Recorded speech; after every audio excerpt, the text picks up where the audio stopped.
And now they can hear us. They can hear us now? Yep. Sure. Yep. I don't know. Mostly sure. Like 80 to 90% sure. What is going on? Cables. Yeah, I know. Cables are on top of everything. We're gonna have to. But I got attacked by the cables earlier too. yeah, we have to be cautious. There. Yep, see it there. That's a lot better. Everything's fine. Great. Yeah, everything's fine. Oh, that's too bad. Why? It's not green. Not even the slightest. What are they saying? My hat's spectral. I don't know why that would be. I don't care. It's All right. staying there. PC. Look at that. Ooh. That looks awesome. It's all good to go. They're saying they can't hear us. Should be able to hear the game though. I don't. If they can't.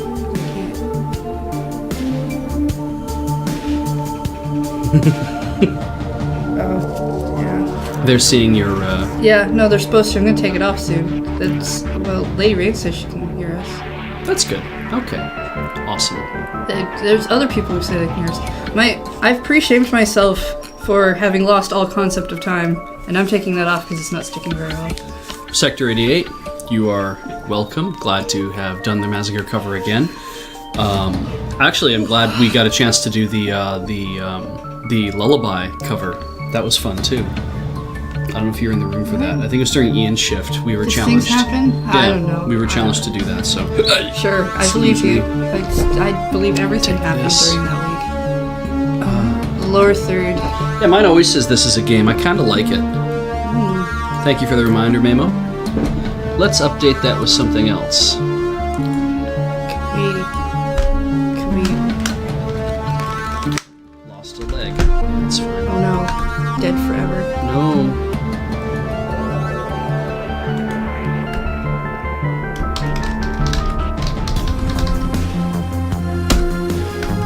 Good.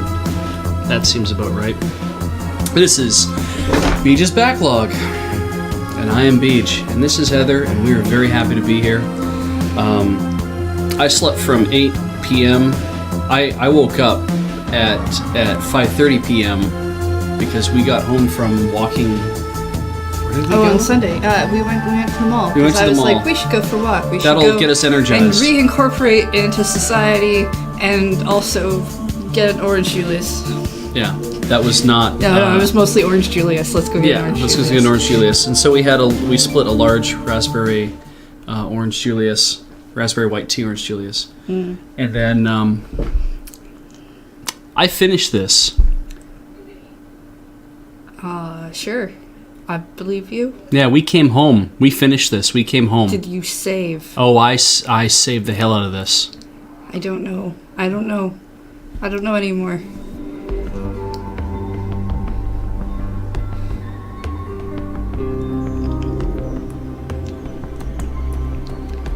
Let's have a look. Yeah, direct Ubon access. Let's have a look at load game. Did you load the right game? The last one was 2 p.m.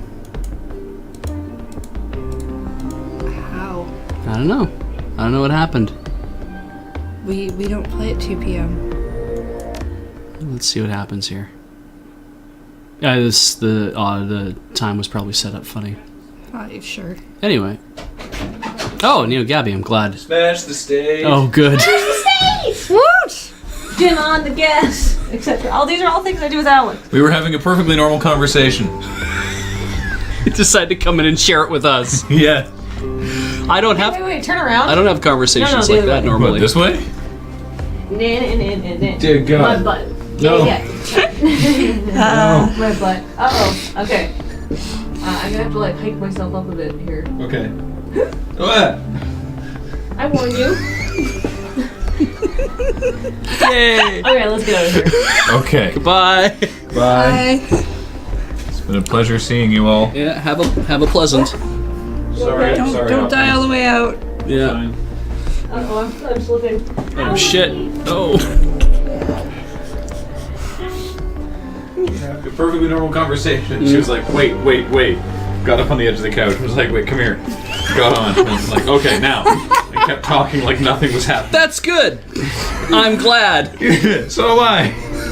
My head's still weird from Desert Bus. Apparently, I had played through more of this game, or I dreamt it, and I haven't actually played through it at all. Sure, I don't know. I mean, we're in a part of the game where we had finished doing something. We got to the end of what we were doing. I swear to God, I saved, and then, but now we're further back in the game than we were when I supposedly saved it. So apparently, I didn't save it all. That sucks. Yeah, I guess we'll just have to go through it better this time. Okay. Yeah, dude. Don't Sorry. Don't scrub out. Why do I keep hitting everything? I don't know. It's a brand new room layout. You guys can't tell at home, but I'm sure most of you had explained to you. But when we used to come in here, we used to have to walk in. Go behind the camera. Yeah, go behind the camera, go all the way around the room, and then come in, and then step over some more wires, cut in front of a light, and then come in and sit down behind the thing. And that was because it kept us from walking over the big trunk of wires, which had all the console wires and everything else. And now we don't. Now the room is different. Yeah, now when you come in the room, you walk in the door and you walk into the chair. Like it's. Don't get me wrong. I'm very glad that the room is set up better. Yeah. But coming back after Desert Bus to a room that is different than you're expecting it to be. Oh sure. Really is not good for my brain. I can buy that. So much is not good for my brain right now. Hosk is filling us in on what happened here. Sorry, I missed Hosk's previous thing here. I can find it. He told me he didn't have money to buy it, and then said somebody else bought it, and it's okay, some other little girl will get it and be happy, and I can look at pictures on your computer. That's the Princess Peach. The Princess Peach thing. Ah, rad. Yeah, this is a really beautiful piece. So, basically, everyone was trying to win it for the Hosklings, I see, and everyone kept outbidding each other to win it for the Hosklings. Oh, that's fantastic. That's so cool. That's just rad. So. Oh, I am so wrecked from Desert Bus. Arclight, thank you. So wrecked. Very, very. This is nice. It's actually. I know we will begin playing the game soon. I promise. This is just kind of a nice way to check in with everybody too, though, because I'm glad you enjoyed Gypsy Rover. I had been waiting all run for Paul to do it. So in the morning, I would stick around because I'm like, at some point he's going to sing it first thing in the morning because that's generally when it gets sung. That's when Paul time is. Yeah, it's when Paul time is because generally James hasn't exactly quite shown up at that point. So it's like Paul will sing something, and every day Paul sung a new song, and it was never the same song. And it kind of left me with the thing of like, is he actually ever going to get to that point? Is someone going to challenge him? Is someone going to pay for it or whatever? And I was kind of like, I hope I'm around when it happens. And then as we got towards the end of the run, I'm like, I don't think it's going to happen at all. So I was like, oh, well, that happens. And so I went downstairs and I was eating breakfast and I was watching and the stream downstairs is 20 seconds behind because we're just streaming from downstairs. And so as I'm sitting down there, I'm singing to myself. I'm singing Gypsy Rover to myself, just sitting downstairs. And I'm like, at some point, Paul's going to sing this, and I'm singing it to myself. And then I stop and I look up, and I realize that Paul has actually been singing it this entire time. And I hadn't actually clued in on the fact that he'd been singing it. I had been singing it just because it was in my brain, and he was just there doing it. And I'm like, oh shit! And then I had to haul ass upstairs as fast as I could because it might potentially even be over by the time you get upstairs. Yeah, by the time I get there, I'm like, I know it's a long song, but how long is it? And so I ran up there and got in and sat down, and I was like, yes. And the fact that I could just like zoom into the room and then plop myself down and had to take like a deep breath and then get in on the chorus, it's like, okay, and we're fine. And nothing untoward is happening at all. And I know I'm half off camera, but I don't give a shit because the intention is not that I get my face on camera and sing. The intention is to add a little bit more effect to the chorus in the room. Well, that's all that was about. You just wanted to sing with Paul. Mm-hmm. I mean, let's be honest. I don't give a shit if I was on camera or not. That had nothing to do with anything. You just wanted to really sing that song with Paul. Yeah, I always like doing that. I know that's always kind of been his thing for many Desert Buses, that he's sung that thing. And so around like Desert Bus 5, when I'd heard him sing it, and I was like, okay, that was cool. And then in Desert Bus 6, I think he sang it like a couple times at 5. And I offered to chime in at one point, and he was like, yeah, it's fine. So I only chimed in during the chorus because I'm like, this is more about people hearing him sing the song. But the chorus, it will probably be more interesting if all of us kind of got in on it. And so I came in on it, and nobody else would. So it was like, well, I will continue to do this. Well, I don't know about you, but I like to listen to Paul sing, so it feels weird to get in on his songs. Yeah. It also doesn't help that I mostly don't know any of the songs that anyone ever requests for people to sing. So if I can't see the lyrics, I'm boned. I'd rather not sing them be part of Mumblecore. Unless that's part of the challenge. Well, sure. Then Mumblecore all the way. I can tell you I'm never doing Crabcore again, because wow, that was hard on the legs. Did I just... Wait, hang on. You were in the system, that thing will kill you. I was nuts. I jacked out on purpose, didn't I? Yes. I don't know.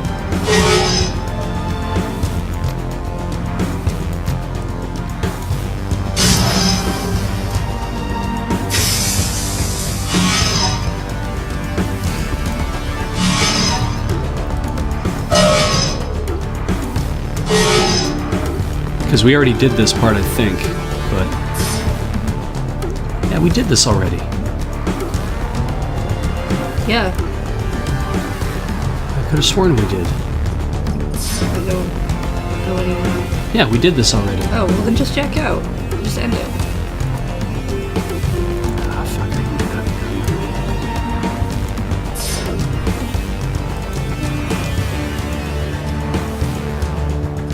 that. Oh, is it still GPLP? Oh, it's because I didn't actually update.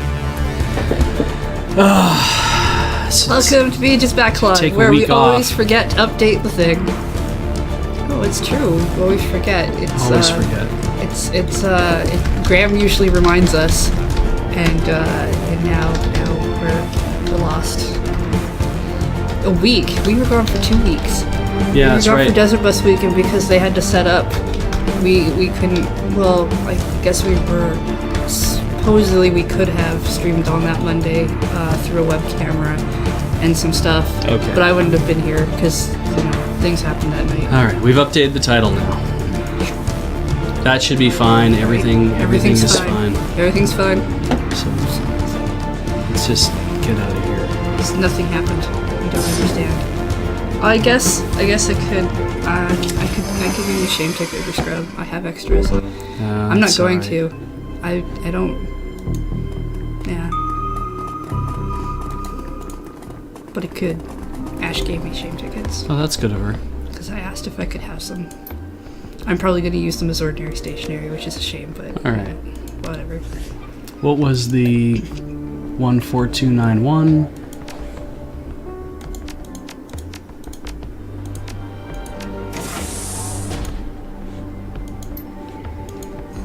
I might have opted for something a little more. See, you keep saying game saved, like the game was supposed to have saved many, many times.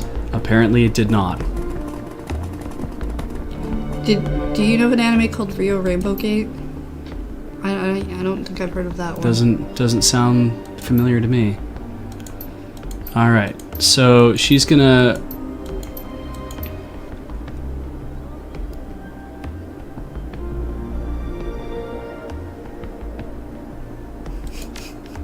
We're doing...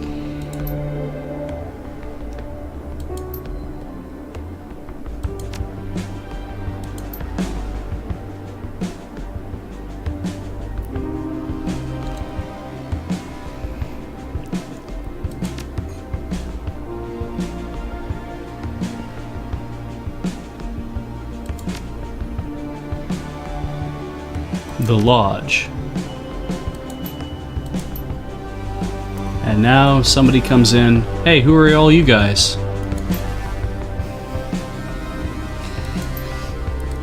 Maybe that shouldn't be as amusing to me as it should be, but What's as that? it is. But the username yawn Mhm. is really funny.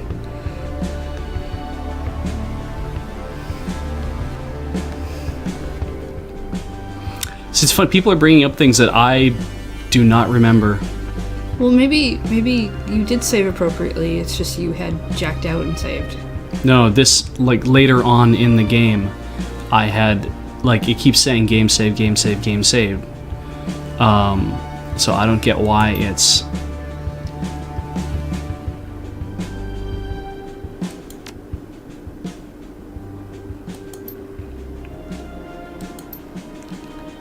I can't tell you.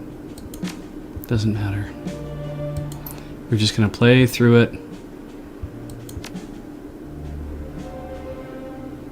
And he hits...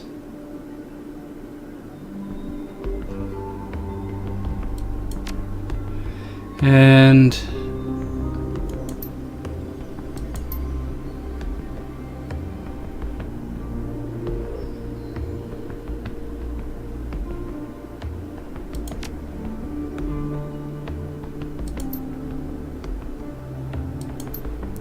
Alright, and we started combat anyway. It's probably bound to happen. Oh yeah, there's music.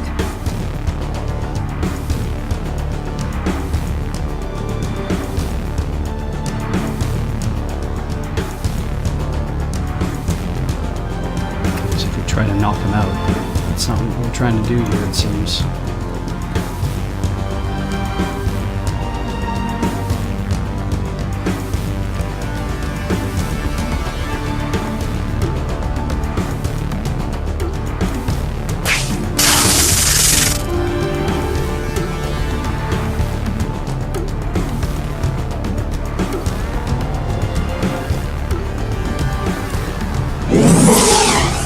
Oh, good.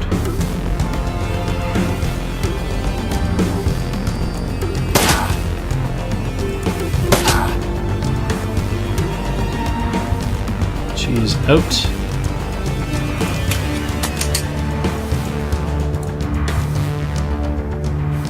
She can't do anything, I guess. Sure. Can she shoot? She can shoot. Yeah, if Doesn't you help call that much. shooting.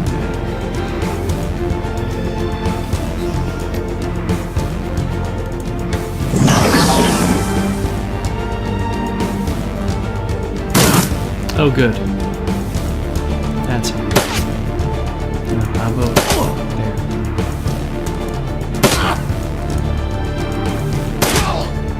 Lovely. Took you long enough. 3 missed shots. Ugh. Anyway. This is just gonna suck because it's basically, we know how this all plays out. There's nothing new happening, and I just want to get through the rest of what's supposed to be happening here. Also, keeping in mind that I have no idea whether or not I've oh, did Yawn subscribe? Yawn subscribed. Thank you, Yawn. Oh, that's weird. Why Yeah, did the... I don't know why our Twitch notifier has not come up. Thank you for pointing that out, though, guys. I appreciate that. Oh. Yawn. Trying to figure out how to pronounce that many A's. How many A's are there?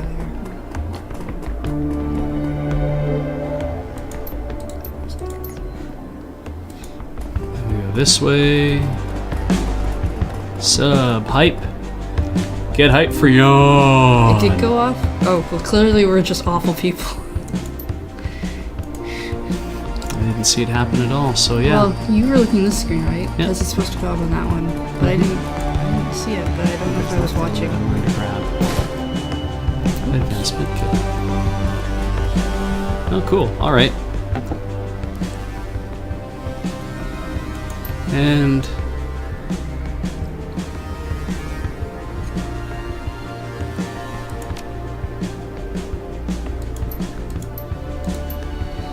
Oh, apparently the sound played multiple times too. I didn't even hear the sound. Wow. Yeah, weird.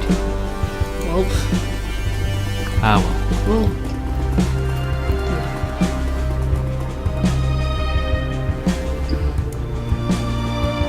Do we leave the way we came in, or do we go with the exit hatch?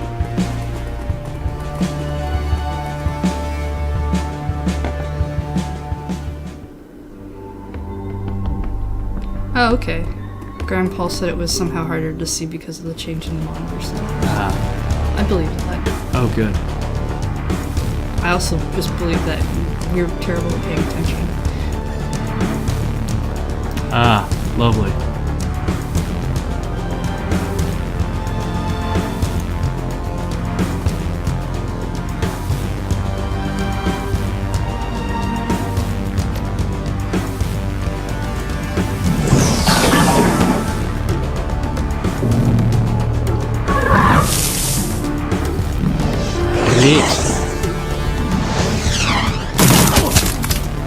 And he's almost dead. I should have just gone out the escape hatch. In fact, we can still do that. I'm just going to reload the game again.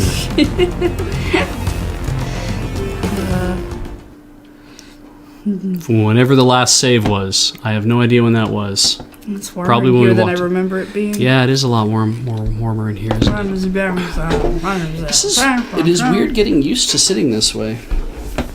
Is it? Yeah, Usually I sit on the other side of you. yeah. Alright, Now let's see if I can do this without taking off my hat. alright. Success.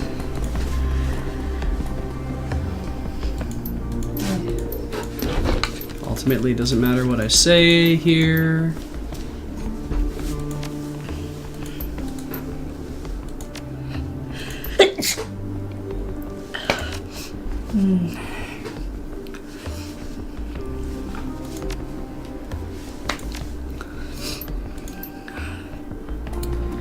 We'll just go through this.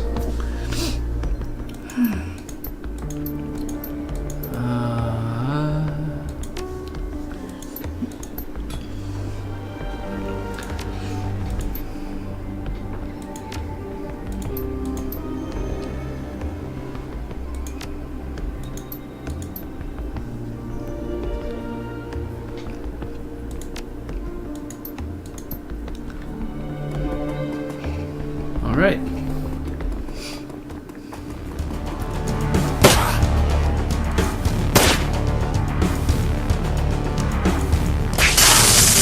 Fry him. Shoot him. Shoot him. Shoot him again.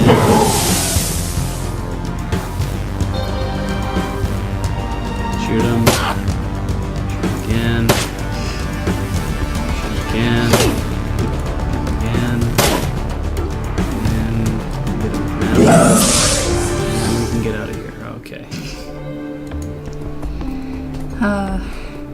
Oh, you mean a poutine? Poutine's the thing with the gravy and cheese. Cheese curds, yeah. Yeah.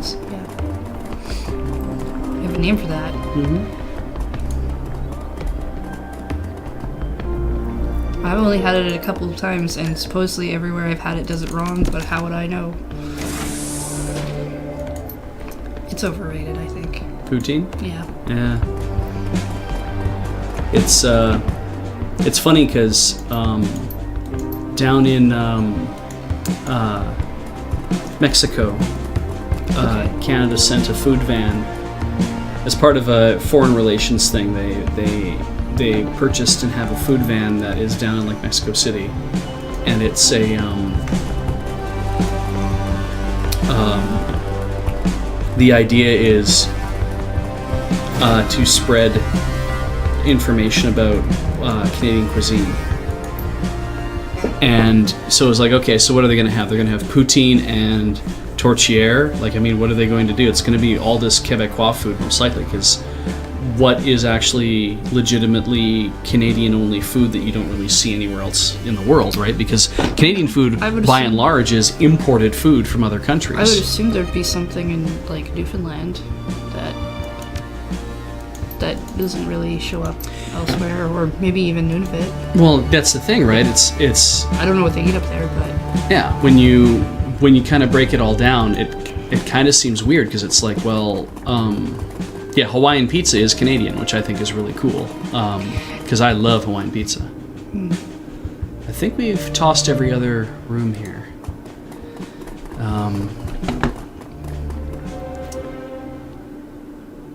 Yeah, we're gonna go down to the U-Bahn station from here. I'm not interested in getting in a firefight with anybody else. I just want to be out of here. I don't know if I got anything cool.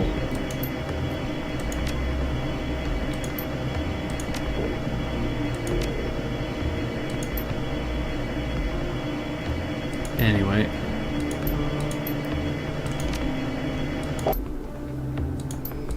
And then we get to watch everything blow up. Oh, right. No, we did do this before. We did do this before. So I was all angry. Yeah. And we blew up most of that building. Because it was supposed to be just that we were putting down bugs so that the thing, and we were putting down bugs, but then there was that other guy who put down the bomb. Alright. I don't know. Oh, well, whatever. It gets us back into the game. Mm-hmm. A little bit. I was concerned we'd forget exactly what we were doing.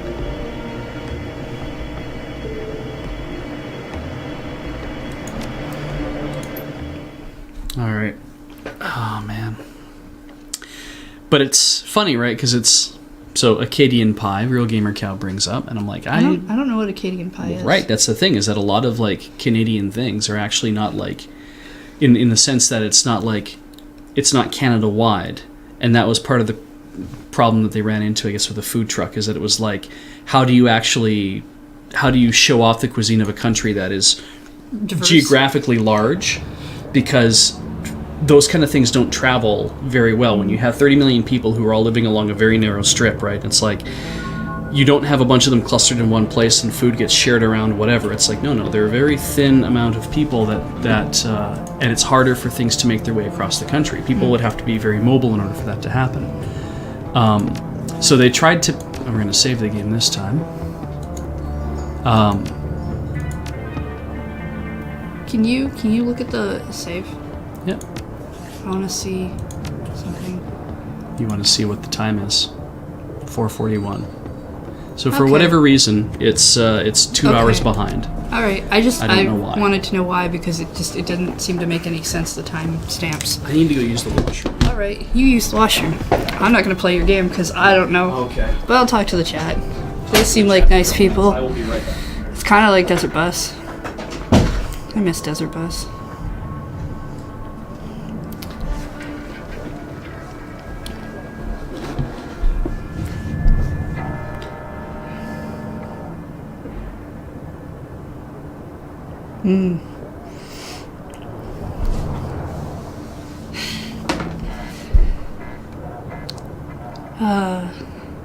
Well, thanks for stopping by, Chozo Hybrid.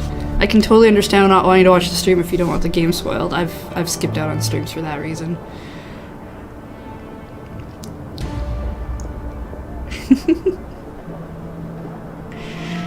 Oh, that's not true. You guys are great people. Everybody's great. I don't want to start another Desert Bus next week. I'm hoping to be back to normal by next week. I've been so out of it since Desert Bus has been over. I tried to stay up last night so I could sleep during the night, and Beej just gave up and went to bed at like 6 p.m. And I was like, no, I'm going to stay up and it'll be great. And it was not, because at around 11, and I was like, yeah, okay, cool. I'm tired now. I can sleep now. I got my second wind. So I was not sleeping. And then I slept for 9 hours today, which I actually got up like maybe an hour ago. But I thought it was 5 a.m. when I got up. So my time is very screwed up. I did have an official job at Desert Bus. I was on the volunteer page. I'm listed as the communications assistant. I was in charge of... I was actually supposed to be basically the person who got training for the social media and for the blog team, so that if any of them got sick, they would have somebody who could take over their posts. But nobody got sick this year, which was great. So I did additional blog posts. I did up the blog posts for the guest call-ins, for the driver shifts,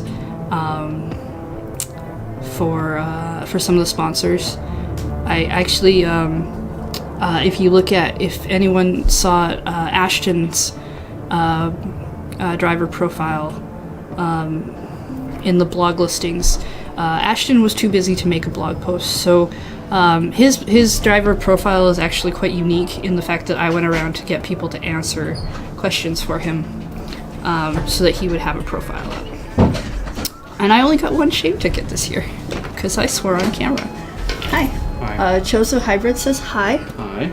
They would like to see your stream, but they can't because they just got this game, and they don't want to be spoiled. Oh, that makes sense. How was the bathroom? Clean. Good. Really? Yep. It hasn't been used in a couple weeks, and Desert Bus did not run rampant all over it, so... Ah, that's true. That's right. Alright. Yeah, nobody got sick this year.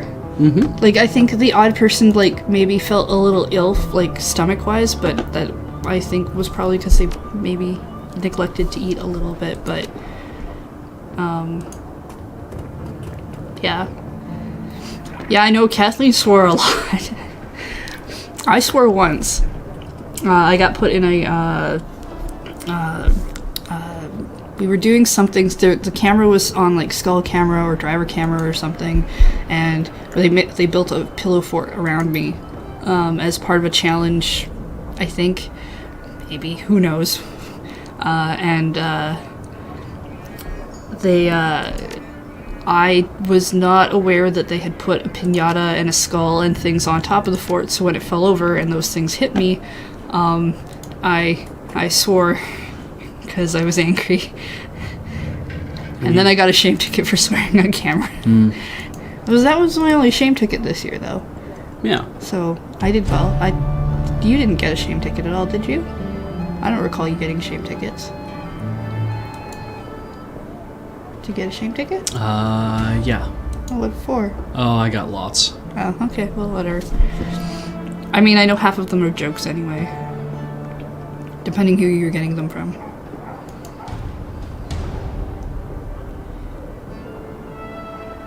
Do I give him +1 armor, or do I give him a better spell? Oh, I can swear here, of course I can. I typically try not to swear. Not because I'm trying not to swear, just because I don't really have a reason to. I only swear when I get really angry about things. I think the only time I've really sworn a lot in succession is when I worked that backroom job, and stuff would happen, and I'd just get so angry that I'd be mumbling under my breath, just like get just so pissed off about stuff. But Littlest Lady Hawk has got a shame ticket for unplugging the internet. Oh. That's too bad. Oops.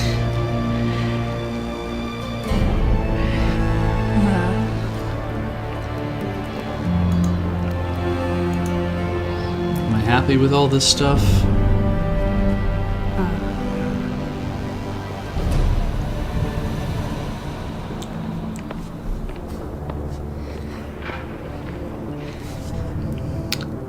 Yeah, I wasn't around when Beej crashed the bus, because I was tired, and I was like, oh, well, his shift's mostly over, I'll just... Oh, and I've got to talk to Ashley about this thing, because there's this thing that's been confused, and she's in, and I'll leave the room, and I come back, and the bus has been crashed, and welp, okay. And then I went home for the day, and when I came back later, I found out that you'd crashed the bus a lot. Mm-hmm. But I approve. I approve of the 3 you did in order to get the bus stops. It was certainly because an achievement. Yeah, I mean the thing is that I don't remember if we had to get 5 in total or what the thing was, but it was like I can do this all right now. Yeah. So let's just do that. So right now. I quite approve of that. Like, I think it was that I approve one of person had to crashing get 5. for achievements. The hard thing is I believe we were supposed to get 5 points in a row for an achievement, which, I mean, if you've crashed, and you crashed because the device ate the game the first time. That's my understanding.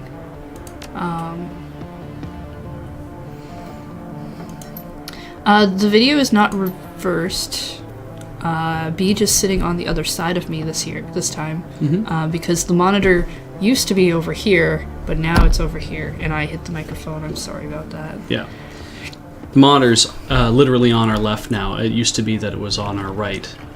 Yeah. And so what you're seeing, this is my left arm. Whereas on camera, it's kind of weird because like we're looking at a mirror image of ourselves on camera, but of course it's being flipped for you. So, yeah. Yeah. So I mean, when I found out you crashed 3 times on purpose for bus stops, I was pretty proud of that. Mm-hmm. That's something I would have done.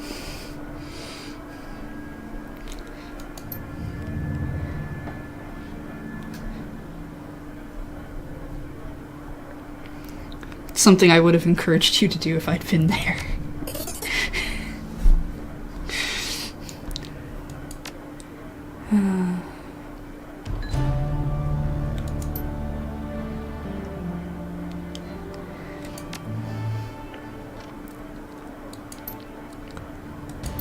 All right.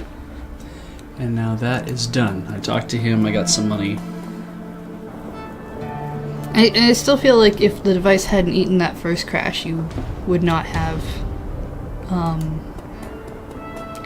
crashed your shift. You wouldn't have had the Well, because you wouldn't have had the reason for the tantrum bus stops. spiral. Like you were doing so well. You got hit with the device like 4 or 5 times. Oh, and I'm still very, very proud of the fact that you were on Veer upside down. yeah, I drove once. Veer upside down for 2 minutes while people were dubstepping, which is funny because Veer and dubstep line up very, very well. It's quite nice. You know, Alex isn't the only one who's been crashless.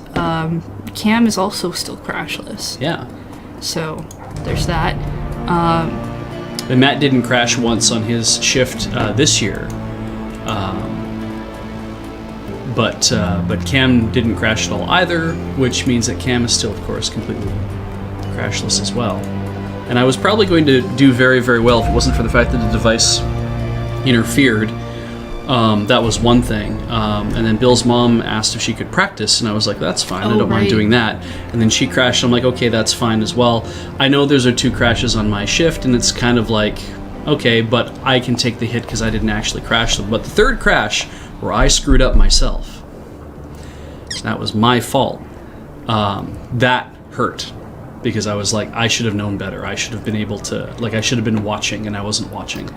And that happened after James and Paul had shown up. So I basically had made it through the entire night. Yeah, no, you did and really so the well. last 4 hours of my shift, it's like, you know, now this is when things start to fall apart, and that's when they kind of fell apart. My understanding is Matt did not crash this year, but he was very determined not to crash on his shift this year. Like, to the point that anybody taking his controller, he did not want to give up his controller if he could help it, and he only wanted to give it to certain people, I think. So I'm actually quite happy he didn't crash this year. I think it's great that he had that determination and it worked out. Mm-hmm.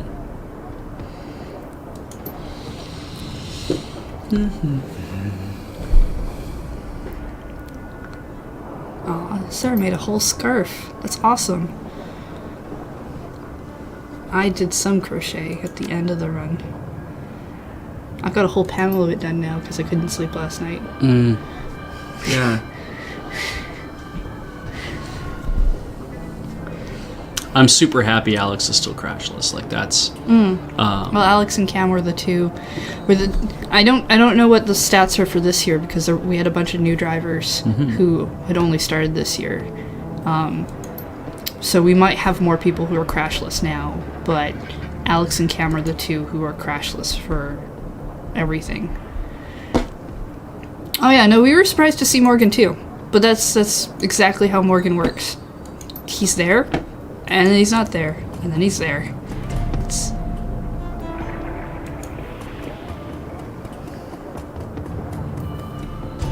Oh, crochet resources?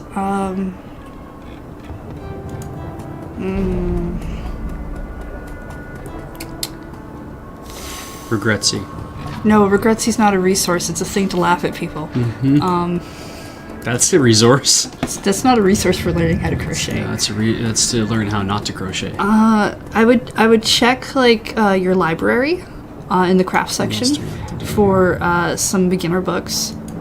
There's I know there's a series of books called something like how to something, and they have one about crochet, and I find it really good because it has real photographed pictures. There's also I don't know how good it is on a beginner's level because I wasn't a beginner when I got it. Well, maybe I was because I think I stole my roommate's copy. There's a book called The Happy Hooker, which I think most libraries do tend to carry. That's pretty good.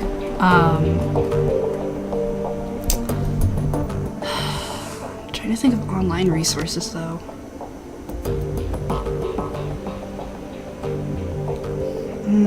Why can't I think of them?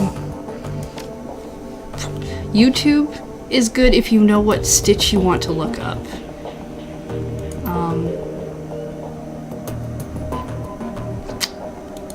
I know there are resources online, I just can't remember them right now.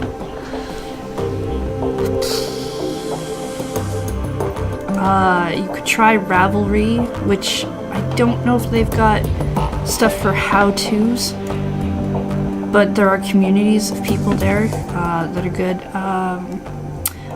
Lionbrand.com has some how-to stuff, but I don't know what their stuff's like because I don't look at their how-tos, but they've got really good free patterns that I'm especially a fan of, just because all of their patterns, they don't care if you sell the stuff you make from those patterns. But I know they've got some how-to sections as well. I know there's another online resource that's just really good. I can't think of it right now. Oh yeah, no, Lord Hosk's right too. You can check out your local yarn shop because there's always people there. Like, it depends on how you learn. So like I did well enough through reading and pictures, but sometimes you need a person. Or the pattern I was working on recently, I tried a year ago and I couldn't figure out what they wanted me to do, and I looked up the stitch on YouTube, and just being able to see somebody do it was helpful.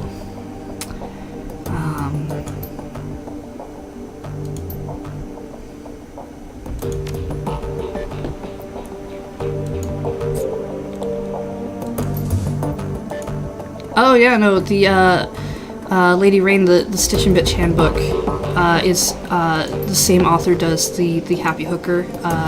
She's done, I think, 3 or 4 books in that series. Because there's like an extended Stitch and Bitch, which is supposed to be more difficult knitting, but I think she did another one about communities or something as well.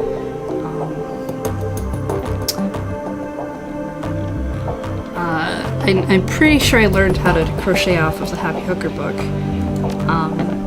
I also find that if you can find books that are geared towards kids for learning knitting or crochet, that works really well too, because the person has geared that towards trying to teach somebody who doesn't know anything, whereas some of the older books that were made in like the 40s and 50s that have some really cool patterns in them have come from a place where they expect that somebody has already taught you the basics of how to do stuff, which isn't so much the case anymore. Like, there are lots of books that don't, but you really you need to watch out for that if you're buying a book that's like, oh, this has really cool patterns on it. Like Creepy Crochet, it is a fun little book that I like to make my ninjas out of, but it is not a beginner's book. It is literally just patterns, and I did not know that when I bought it, and it was very difficult to work with at the time. So I got messages from Maxim, the guy that I did that run on the bar Okay. with, Yeah. where we found Blitz. Yeah. He was like, "Hey, good things have happened and awesome." And Oh, Shock Splicer has just subscribed. There we go. there it is. Thank you for subscribing, Shock Splicer. I hope you enjoy the stream. I am a little quiet today, and Well, we're both tired. we're playing Shadowrun Dragonfall, and I am They've tired. been in the stream. Yeah. It's okay. So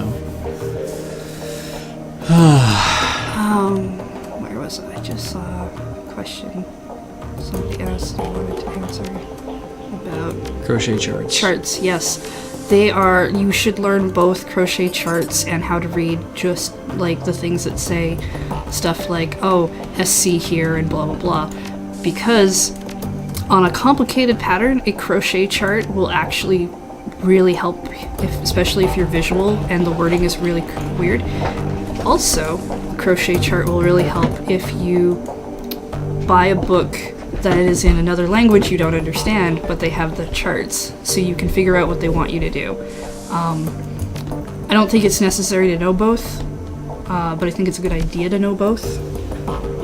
If you're starting out, it's probably better to start without the chart, but I really learned how, again, through Happy Hooker is how I learned how charts work, because I did the granny square, and after making one, I could see how the chart corresponded, and I could understand it. So I really think it's a good idea to know both. It's better to start with the written word, because there will be so many patterns that don't have charts.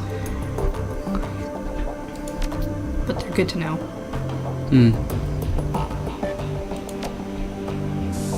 It's like having a schematic. Also, they look pretty cool.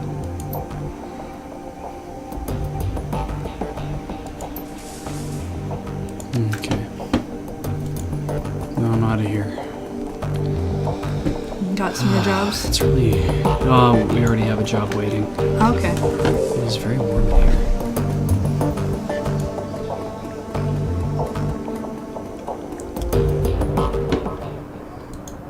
I had a very good time working the desk this year. Yeah. You looked very. You did your job well. Something I really enjoyed about doing it was that it was a. I don't have to do that weird thing. Glory. Night Shock Splicer. Tiger, I'll take Dietrich. That'll be fine. Sure, let's go.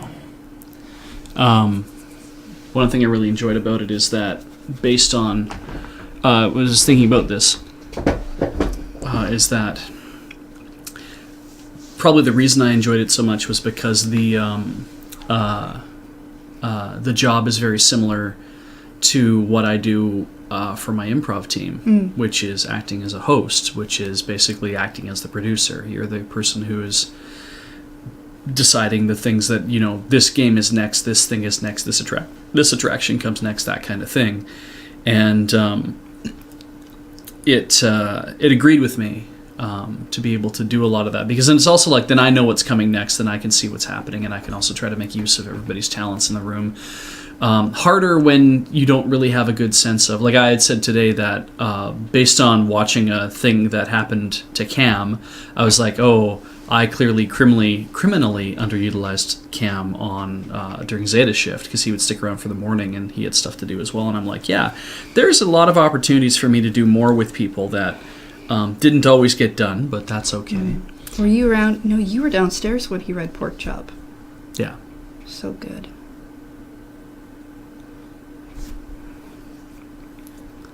I want to finish reading this. So Okay. Everything is old and broken down. And I wonder if we should turn on the air conditioner. Do it. I don't have the remote. Oh. I don't know where the remote is.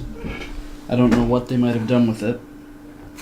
It is plugged in because the little light is on. But we'd also have to set it up so that it can exhaust hot air outside the window. Oh, yeah. So that wouldn't work either. So I guess we're kind of stuck. Well, too much work. Yeah. All right. This will be fine. Beej, you did a great job as co-driver. Can we have you back again next year? Oh, the intention is is for me to come back. Yes, definitely. All right. It wants me to spend my 5 karma. Where shall we spend it? With challenges, is it better if it has a name attached rather than do this thing?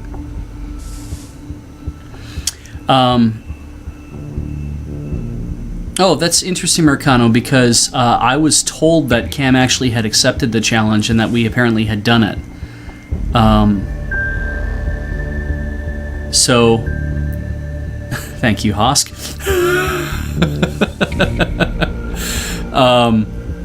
But yeah, I was told that had been accepted and that Cam had already done it, so I was like, all right, I'll just mark this and purge it and we'll move on our way.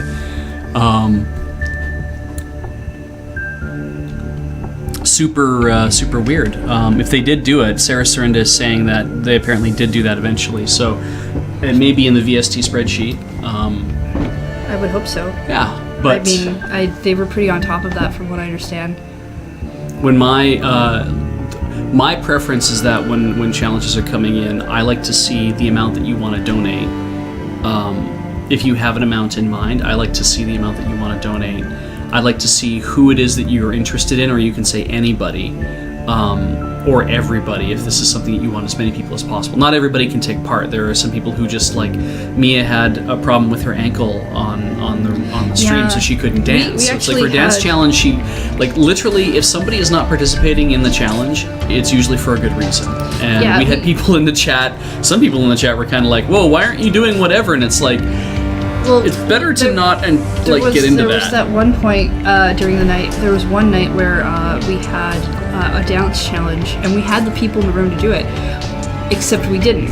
We had 2 people in the room who could do it.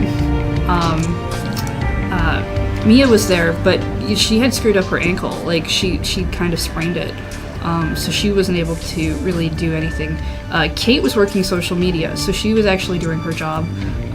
But I believe she also was not feeling well Yeah. at that point, so she couldn't just jump up. At least she was doing some, but she couldn't just jump up at that moment. Yeah. And then I think we had another person who also had something going on with their knees Yeah. at the time. So there were like 5 people in the room, You know.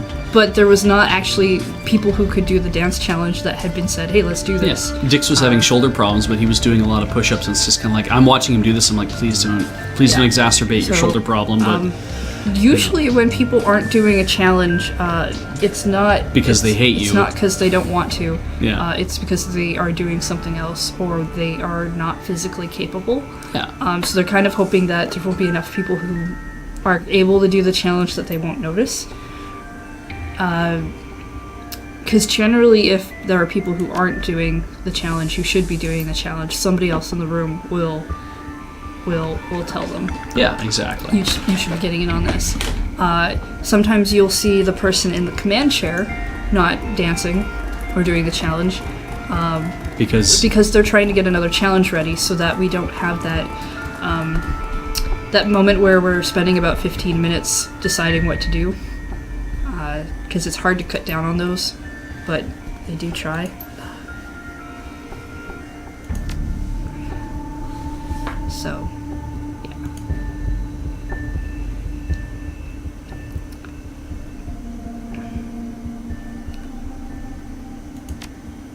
Interesting. Let's have a look at that door.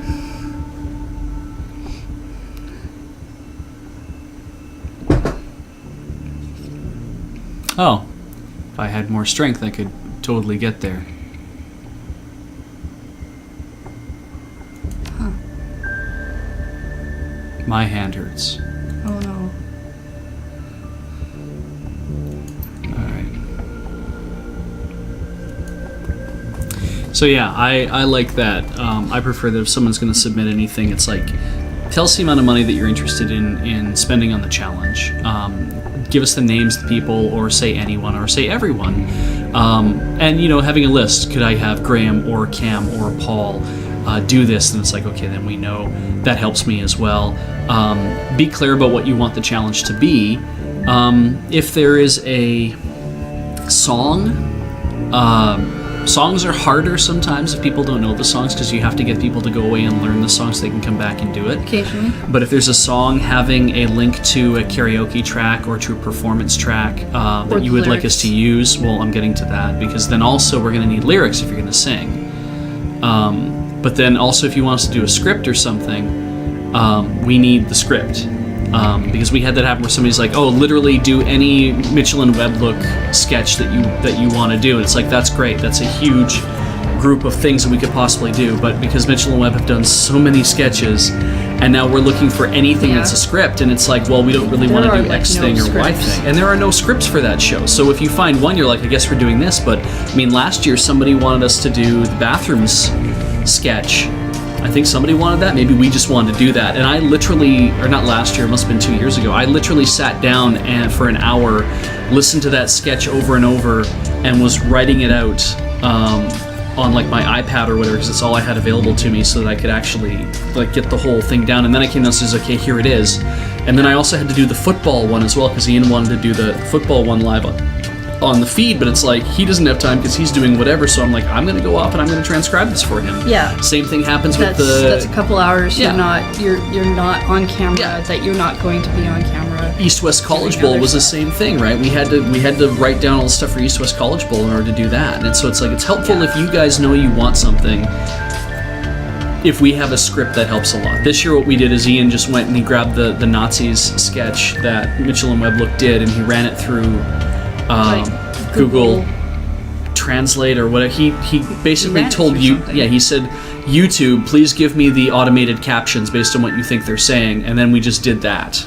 And we just traded caption back and forth, which means that sometimes we were saying the wrong things to each other because we were now swapping characters, which was fun in itself. But certainly, the reason I say tell us how much you want to spend is because that is not because I only want to do the $50 challenges, and if you're only going to give $5, then I don't think it's worthwhile. I am going to look at anything where if somebody says, I will give you $100 to do this, it's like, to me that's saying that they really want this done. They want this done almost more than anything else that they want to do. It's also, I feel like I know I don't really care for the monetary aspect, even though like we're a charity run, but the idea that if someone says, oh, I will donate you $5 to do This something, incredibly complex this incredibly complicated thing that would take at least, it will take like a couple hours worth of prep, and it will take you like a half an hour to accomplish on stream. It's kind of like saying, I don't think the amount of work you're putting into it is worth anything because you're submitting for so low, and or that you don't understand how much prep actually goes into a thing. And I always say that because as a crafter, I've been offered to do extremely. I've been offered as if it's their gift to me to do a thing that will take 40 hours for like maybe 10 minutes. I'm like, no. So.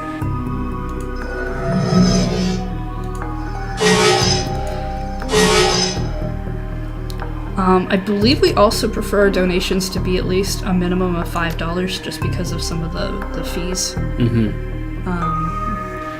But yeah, do it for exposure. I love it when people want you to crochet things for exposure. Yeah. It's like the weirdest thing. Can I do anything about that guy? Let's find out. Oh, there's a lot of these dudes waiting. Okay. There's a great account on Twitter that's exposure text, exposure.txt, that will often show up in my feed. I had to stop following it because I couldn't handle the amount of reading that kind of thing every day. But there are some great ones in there, like where people will be like, oh yeah, no, we can't afford to pay anything, but you'll get a free copy of the thing that we make. Or I don't want to pay people because people shouldn't be in this for the money. And if you're in it for the money, you're clearly a slacker. Mm-hmm. I'm like, no. Some people like to eat.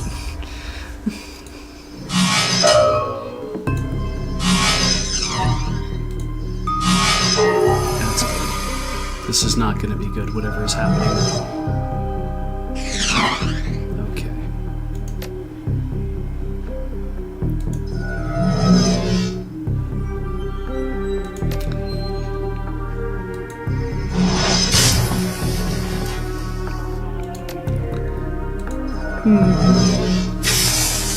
Yeah, I've heard a really good story about I don't know if it's true or not, but somebody who went to this lady who like was at a craft fair or whatever, and who wanted a bracelet or a piece of jewelry that this person had made, but they wanted it customized, and they wanted all of these things, but they were like, no, I don't want to pay the amount that you want me to pay. So I'll negotiate down because clearly I can negotiate with you. And she's like, well, the materials really only cost this much, so I think I should only pay like whatever. And so they agreed. Okay, yeah, you can pay that much. And so the person who came back later basically compiled all the parts into a plastic bag and gave those to the lady for the amount of money she wanted to give her. Oh. Because it's like, clearly you're right. These things only do cost this much, and you don't want to pay for my time and labor. So you can make it yourself. Because that's what you've paid for. Yeah. So... I don't know if that's true or not, but I love the idea of that being true. Oh, yeah. So whenever anybody puts, if somebody, because we had a couple $100 challenges, and that's important to me because, for one thing, it's something, if we can get this out the door fairly fast for $100, that's actually really good. That's more money that we raise for the kids, and that really helps. And so if somebody says, I have this one thing I want done and I'll give you $100 for this, it's kind of like, I'm going to see if we can find a way to do it, but it doesn't necessarily mean that, because if they ask for something that's kind of impossible to do, or just will take an awful lot of prep and it's just kind of like, I don't see how we would actually get that done to anyone's satisfaction, then I will probably just say, we're not going to do that. Yeah, but see, like, Jedi John here is like, he had $5 he submitted for Tally to do a thing that never got done, and if he had more money, he would submit more. Yeah, and that's the downside of whenever I say, put up the money to say exactly how much you just, because we have a lot of people who won't put in anything, and it's just like, submit a challenge for us, and then we'll donate whatever it is on the back end, and I'm like, and that's fine too, because they probably are gonna maybe only spend the $5 on it or whatever. And so personally, when I'm looking at something, if I see something that is $100, or if I see something that's we had several $50 challenges too, and I see something that's $50, and I'm like, this is going to take a lot of effort, but I can see 5 or 6 $5 challenges that we can do fairly easily. Or there's somebody asking for $15 for this, and $10 for this, and $5 for this. Or if you have a bunch of people submitting the same challenge, and they're all putting in different amounts that they want for it, but they're all say, yeah, I want to do this. Then I do the turnaround, where we do what James does. We stack together a ton of different things, or we stack together all of those challenges that all complement each other into one thing, and then send that out. You know what James is? I just realized this. James is totally Phoenix Wright. Yeah. He's the turnabout. The Gyakuen, yeah. Gyakuen side. Gyakuten. He's the turnabout. So it's if I see something that's like, it's a $5 challenge, but it's really something that we can knock out quite quickly, that's cool. I can do that. We did have people ask for like, hey, can you read this?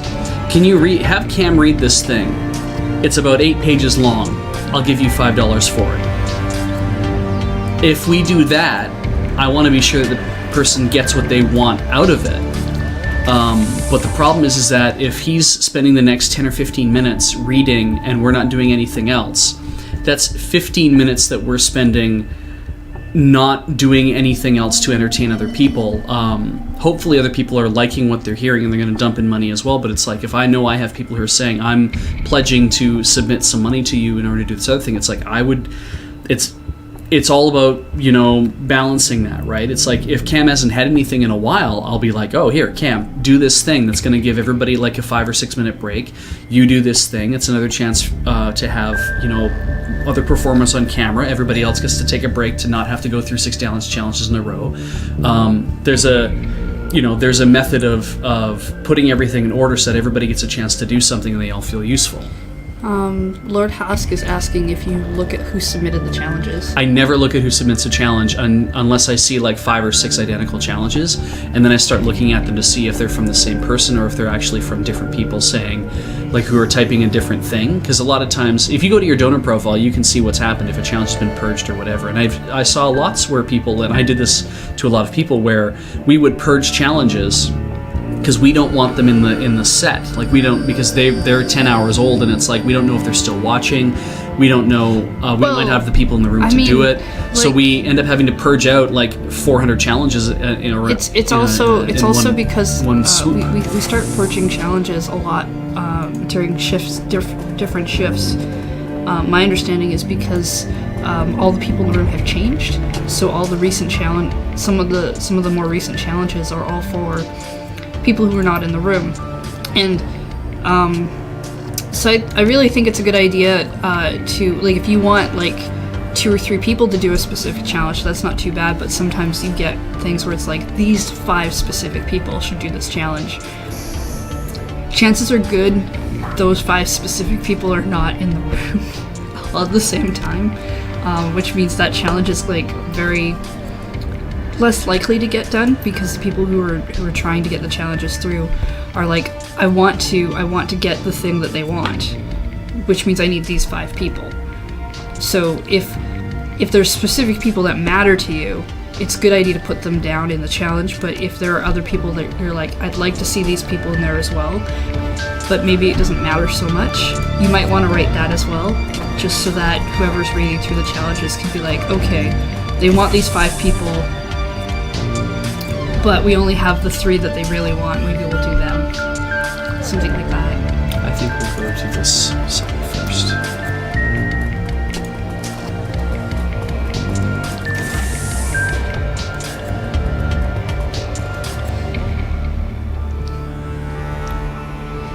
Yeah, no, shipping stuff to Canada is not cheap. Shipping stuff within Canada is also not cheap.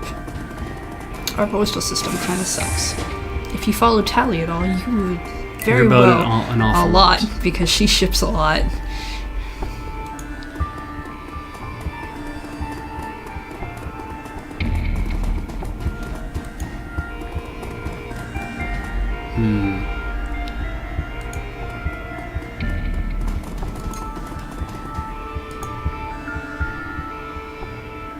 Aha. Yeah, when we purge challenges, it's not like we can't see the purge challenges. They kind of get shifted to the bottom. So if we do search for things, we will see them. Like I know sometimes Beej was looking up people's names, so he would look up Cam, and even if the challenge was purged, it would show up in that list. Right? Say again, sorry. Just because the challenges are purged doesn't mean you can't see them. Yeah, I can always go back and see a purge challenge. Because if you looked up like Cam or whoever, those challenges would still show up within the search function, right? That's right. And I would do that. I mean, we actually had it enabled, so it would take anything that was completed, and so we didn't have to see anything completed. We can see, I can actually mark something as pending and completed at the same time, which is weird because it would mean that we hadn't actually accepted it. And everything's in your donor profile. And so,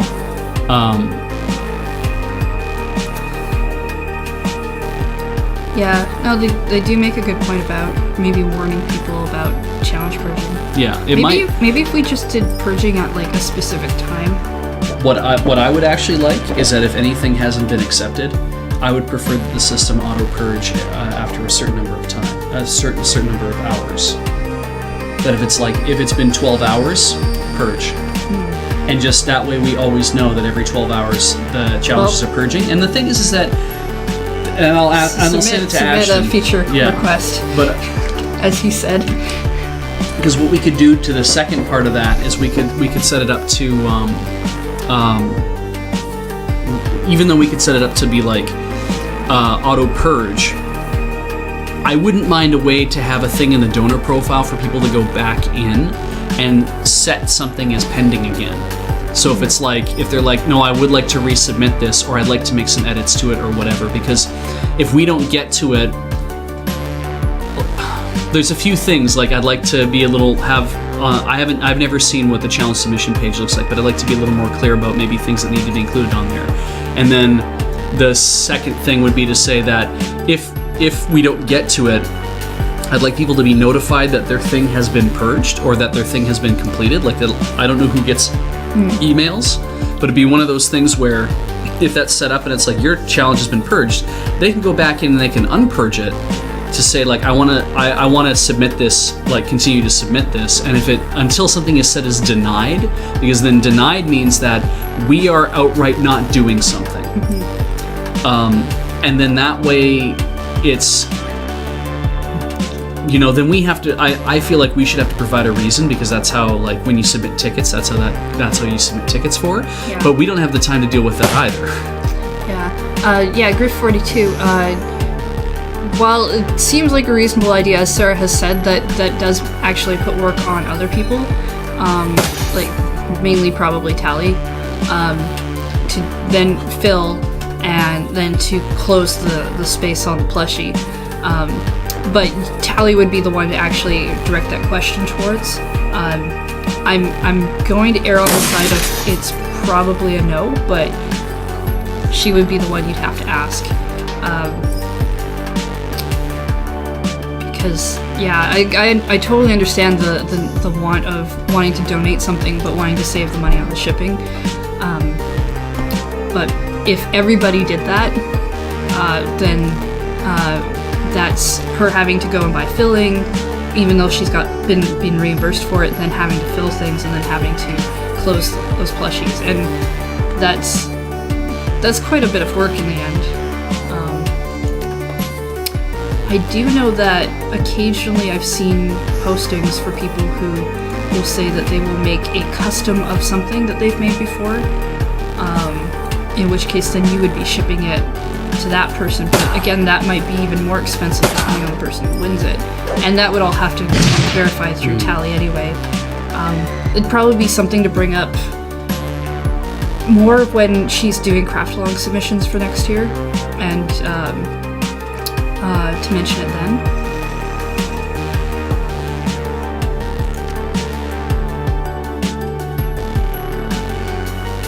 Oh, GD.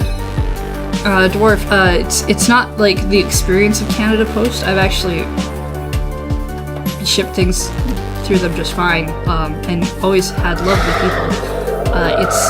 It's the cost. It seems really expensive sometimes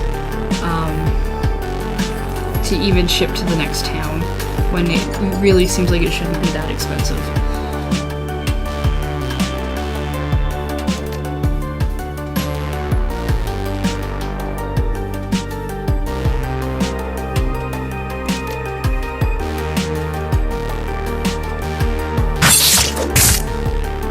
Did not work so well.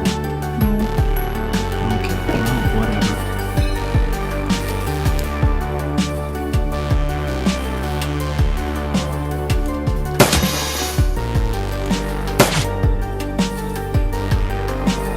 We need to shotgun.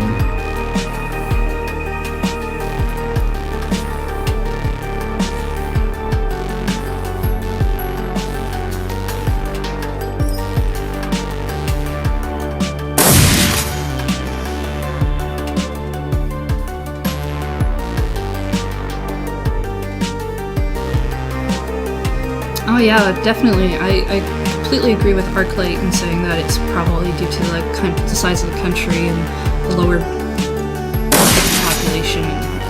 definitely the government cuts to Canada Post.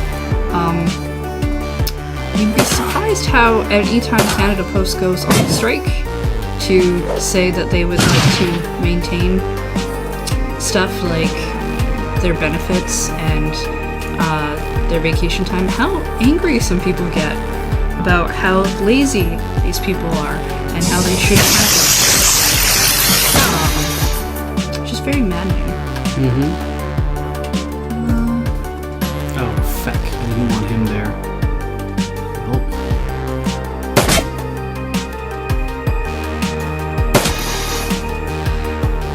Haunted technician, I would not worry about, like, if you donate more beyond the amount of money that you have won on like a donation drive or something to cover postage, that's great, but I wouldn't worry about it.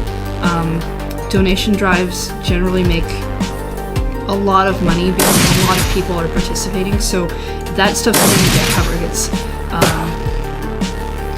not like if you donated $5 in a donation drive challenge, a lot of other people have also donated $5 into that challenge. So you can kind of think of it as a little bit of a lottery where everybody has put in together for this item, and shipping will get covered. It's totally okay not to have to do that. Yeah, it's funny because the amount of shipping that I used to do through Canada Post, I always had a very good time with, which is why it always surprised me whenever Tally was saying how awful it was. And I'm like, I'm getting stuff shipped to St. Albert, Alberta, which is next to Edmonton, Alberta, and that wasn't so bad. And then I was shipping stuff out to all over the world, and the rates seemed fairly reasonable. I mean, people were paying for that, and I'm like, I did that a lot for many, many years. Well, I shouldn't say many, but at least for about 4 years I was doing that stuff, and it's like,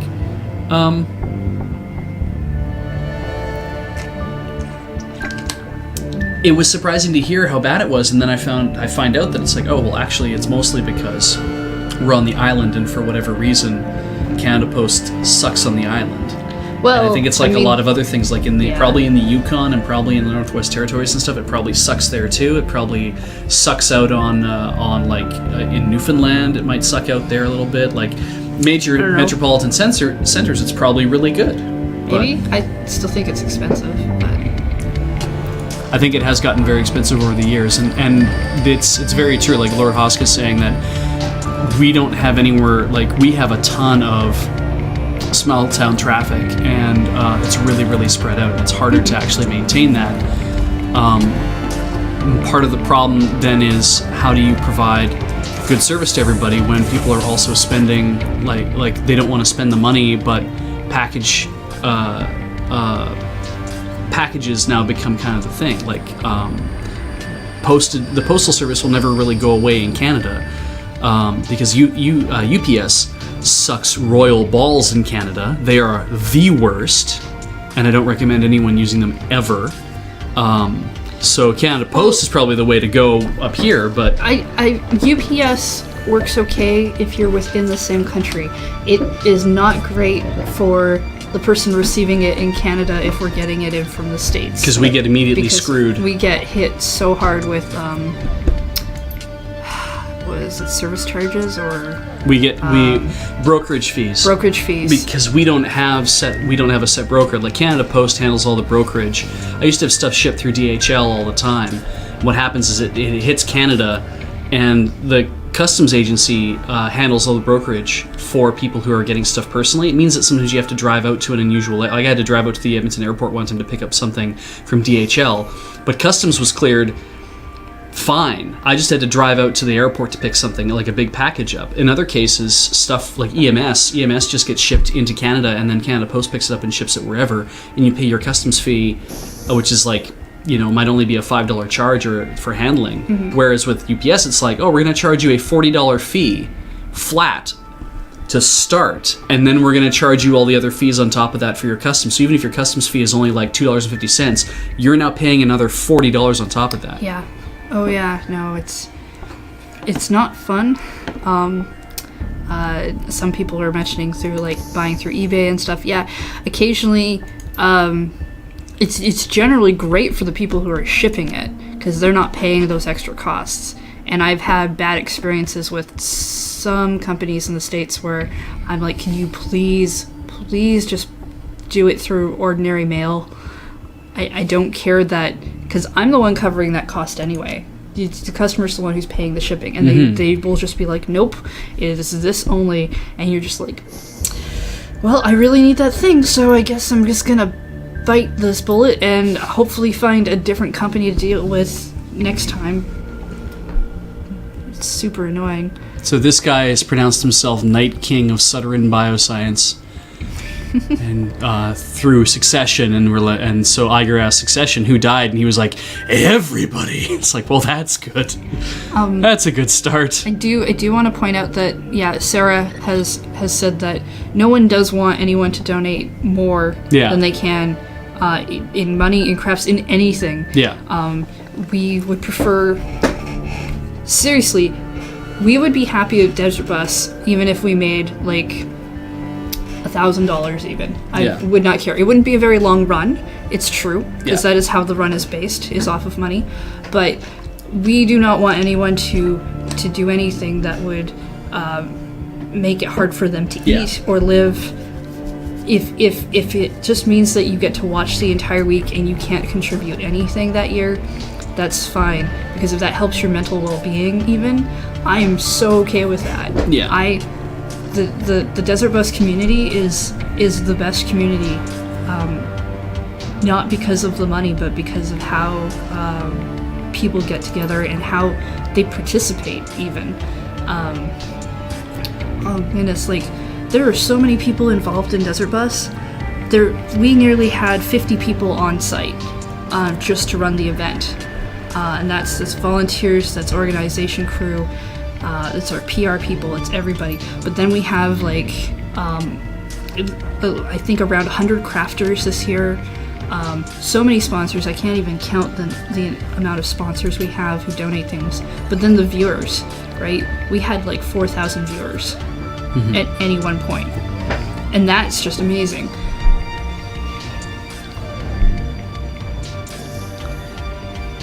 Yeah, and the chat that never stops. I think it's irc.desertbus.org. Yep. Yeah. The Desert Bus survivors spend all year there. Yeah. I have to remember, this is the only year, because we moved to Twitch chat this year, this is the only year I haven't had to relearn how IRC works, because Desert Bus chat's the only IRC chat I ever spend time in, and I feel like I should go learn IRC again, just so I can go pop in the chat. Oh right, and then the VST and the back-end technicians who weren't even on site, like, I can't believe I forgot the video strike team. I'm a bad person. The gifting team, as I know Can't Wear Hats was doing that, but there were also other people who were doing that. Like, there are so many people who make up Desert Bus now. You just can't. It's hard to fathom. Oh, okay. They're hiding in the irc.chatspike.net bunker. Desert Bus bunker right now. I thought the IRC was probably still down.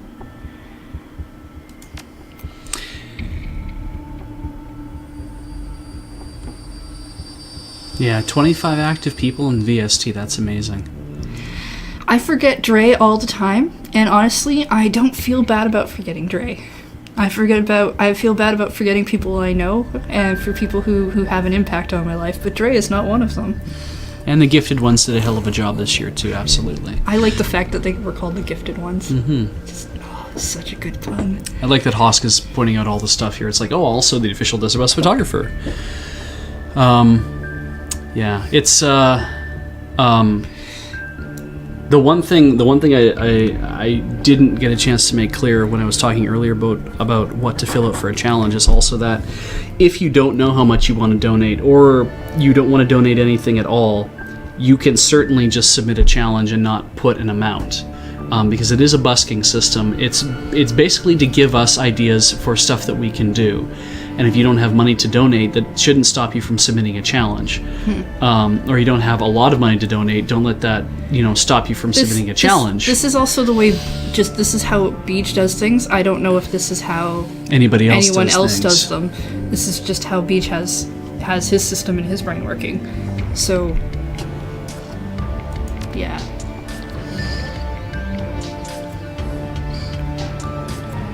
I know all the bloggers were very happy and quite in love with Can't Wear Hats over the run, because we really like using GIFs in the blog posts, and having them show up so very fast really helped with the any of the challenges going on.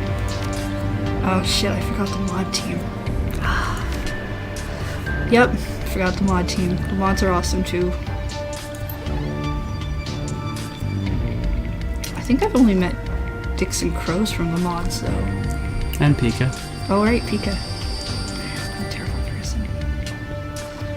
My back. Oh, I guess it's not...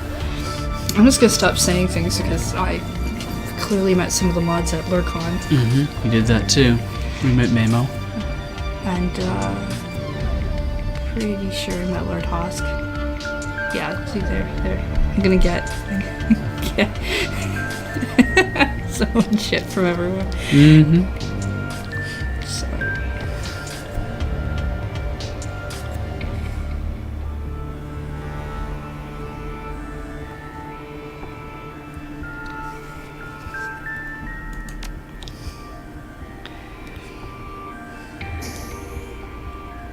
It's a sewer too, by the way. Yes, I thought so.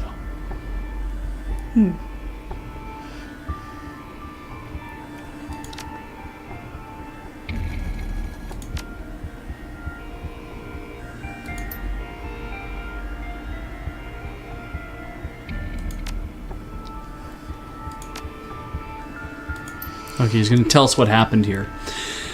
Thank goodness.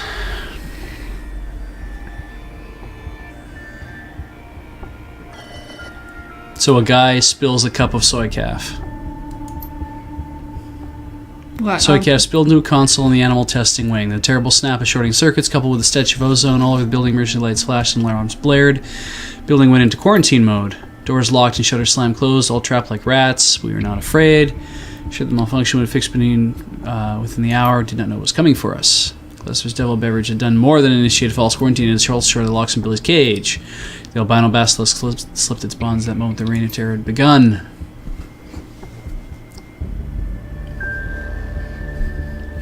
Should I tell them about that time you said that thing? Why not? There was one night I was at home, and you're right. Beej has no sympathy when I get shit from the chat because he gets so much shit from the chat. There was that one night he was like, I hope if you're ever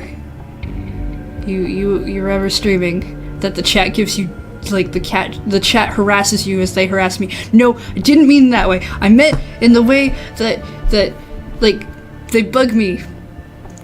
I don't want them to harass you. Yeah. Foot and mouse dearie. You get teased. It was cute. Yeah. I'm glad.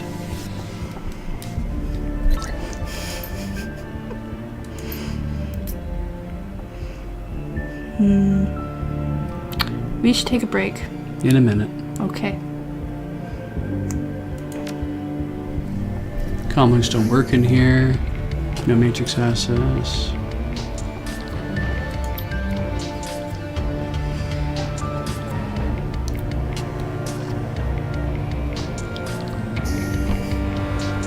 Okay. Can I go in through here? It's indeed a room I can go inside. Oh, look at those drones. It's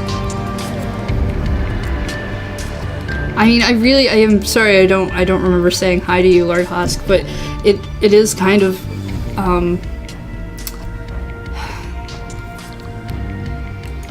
saying hi to people just doesn't resonate in my mind because I say hi to so many people. It's different things, like I once said something to Graham that I was sure he hated me forever after I met him. And I don't think he even remembers it. Probably because he doesn't. So, I mean, it works in that way, too, which is kind of nice, to be honest, because if he hated me, I would not be happy about that right now. But if I see you again, if we meet again, tell me. Just totally tell me. Be like, I said hi. That I said hi to you once, and then I forgot. Because that I will probably remember later. If it happens again. Yeah. Beej, have you seen Girls on Panzer? I think I watched an episode of it That and was the decided I tank didn't- one, right? Yeah. Yeah, we decided we didn't like that.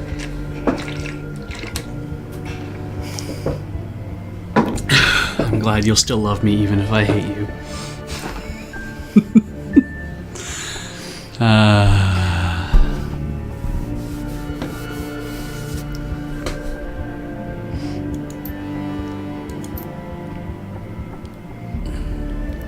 I was so happy to see Maya. Yeah, me Seen too. her for ages. She got her hair redone. She's like the rest of us. It was like, a desert bus is coming. I have to do my hair. And she got her hair re-greened.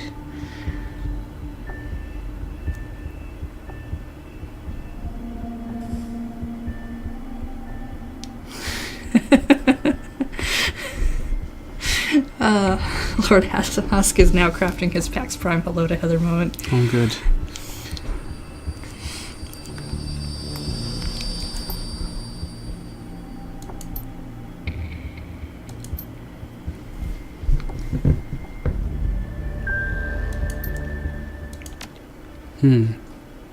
Filling in bits of the story.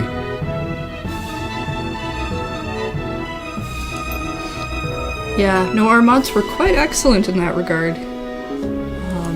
Well, in every regard, really, but I know they were definitely there laying down the band hammer when we needed it. To the point where I couldn't even read things when bad things were said.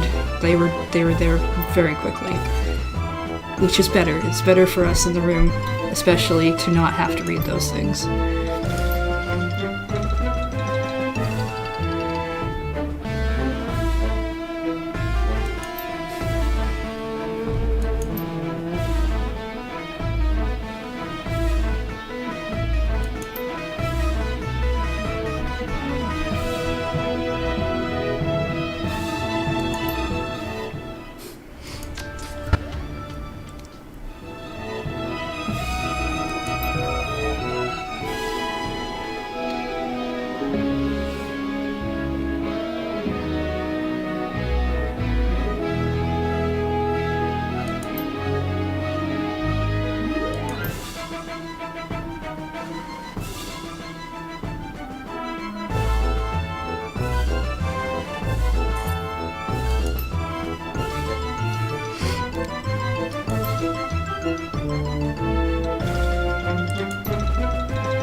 Yeah, Haunted Technician, I can totally relate. Like, I feel like everybody has those moments where we say really dumb things to people.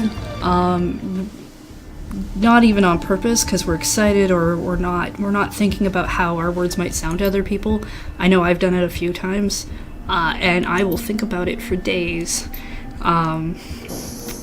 About how I said the stupidest thing, and it will always be a super non-memorable thing that even, especially given in like desert bus conditions or PAX Prime conditions or any kind of like very busy condition, that person is not that likely to remember because there is too much going on,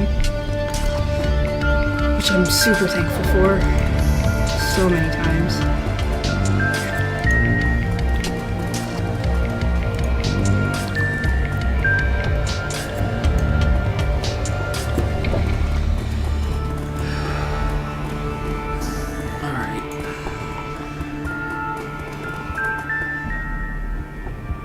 Down here already, I think.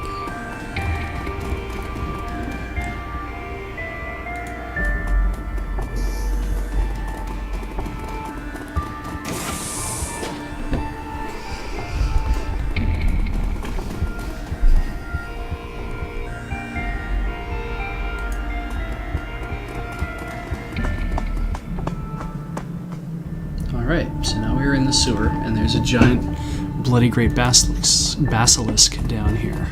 Cool.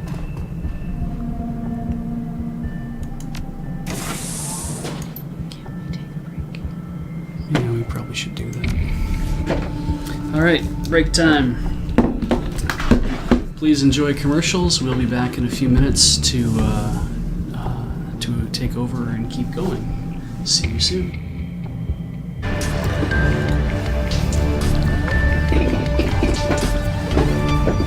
Alright. I'm gonna save. Save.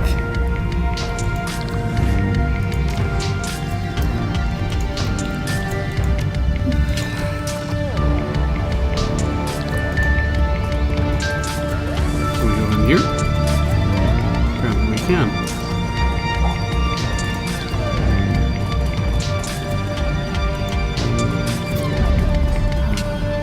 You know, it was really great. All those times we got to play Hyrule Warriors when we weren't at the bus. Even though I think it was twice.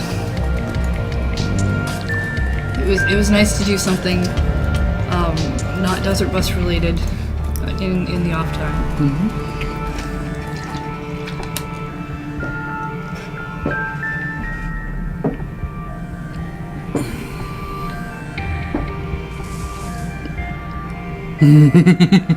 What? Sorry, Hosk. I didn't know we looked that much alike. That's interesting, though.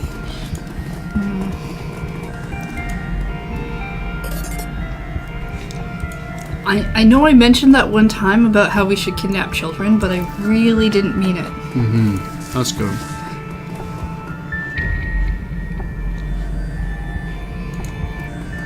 Ooh, Sector 88 has unlocked the last level in adventure mode on Hyrule Warriors.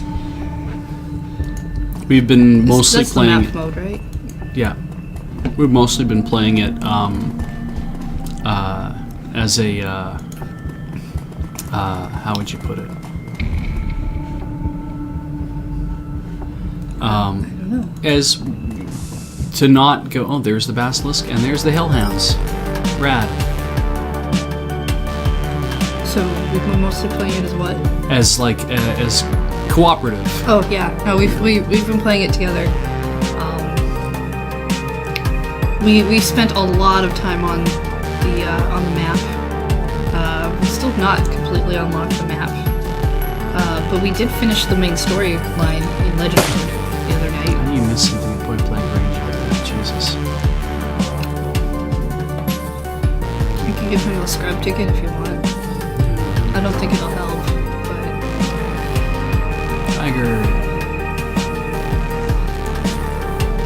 That's worse. oh hey, Matt's in the chat. All right. Or by Matt, I mean Tall Matt? What?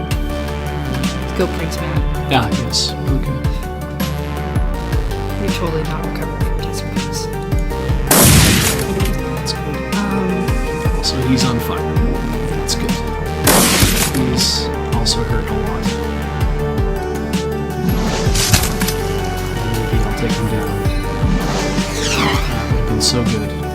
Hey, the big basilisk. Huh. It's kind of like a dinosaur. I dig it. I mean, not right now, because that's clearly not where you want to be with him, but Billy. That is his name. Basilisk's name is Billy. Yeah, that's what they've been called. Billy. That was a 90% shot. There's no reason why you shouldn't be able to get that. Okay.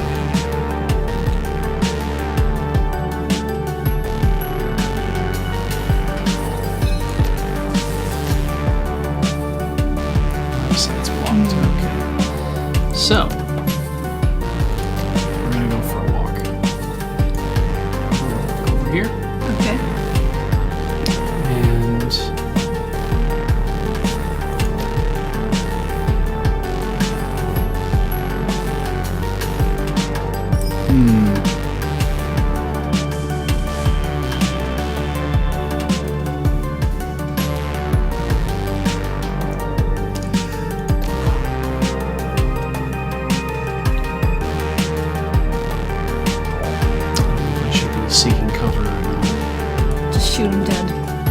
they're sleeping. Yeah.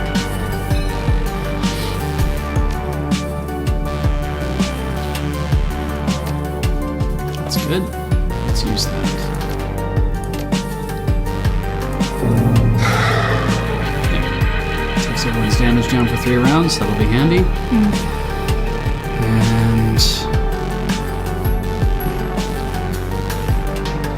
grant aim to Lori so she can actually kill this thing. And that first night after Desert Bus was over, we both stayed up all night watching anime and then playing Hyrule Warriors. Seemed like a really good use of our time. That thing is active now. Yeah, it's pretty working. Oh, good. More hellhounds. There's another one. He's come to help his friends.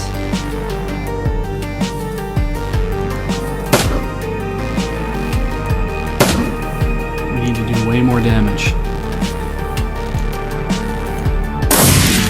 That helps.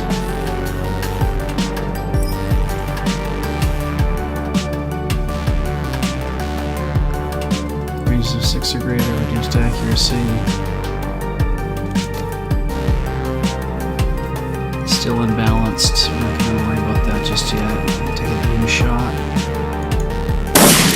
That's good news. Area of effect. Good. Alright. Oh, Billy's dead. Yeah, that's what happens. I know, but I kind of like Billy. He looks so awesome. Oh, lovely.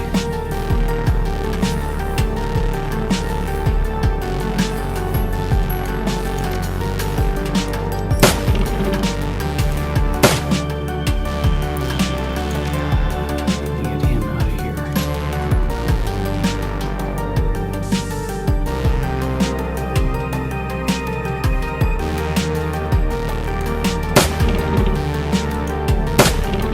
That's good. This is all really very good. That's what I want. Oh, okay, now I'm on fire. Well, And not in a good way.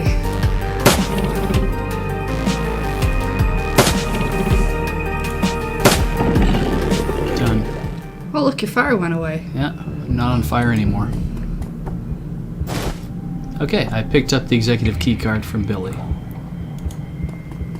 Sorry, Billy. Poor Billy. Yeah, I mean he was a rare albino basilisk, and it Yeah, I really know. really sucks that we had to kill something like that. Like it kind of feels like you'd think that you could just like put it to sleep, steal the card, and then like Yeah, walk it's away. like nope, you're gonna have to kill it. Billy just wanted to use the executive bathroom. I mean, who does not want to use the executive bathroom? Everybody always cleaner. does.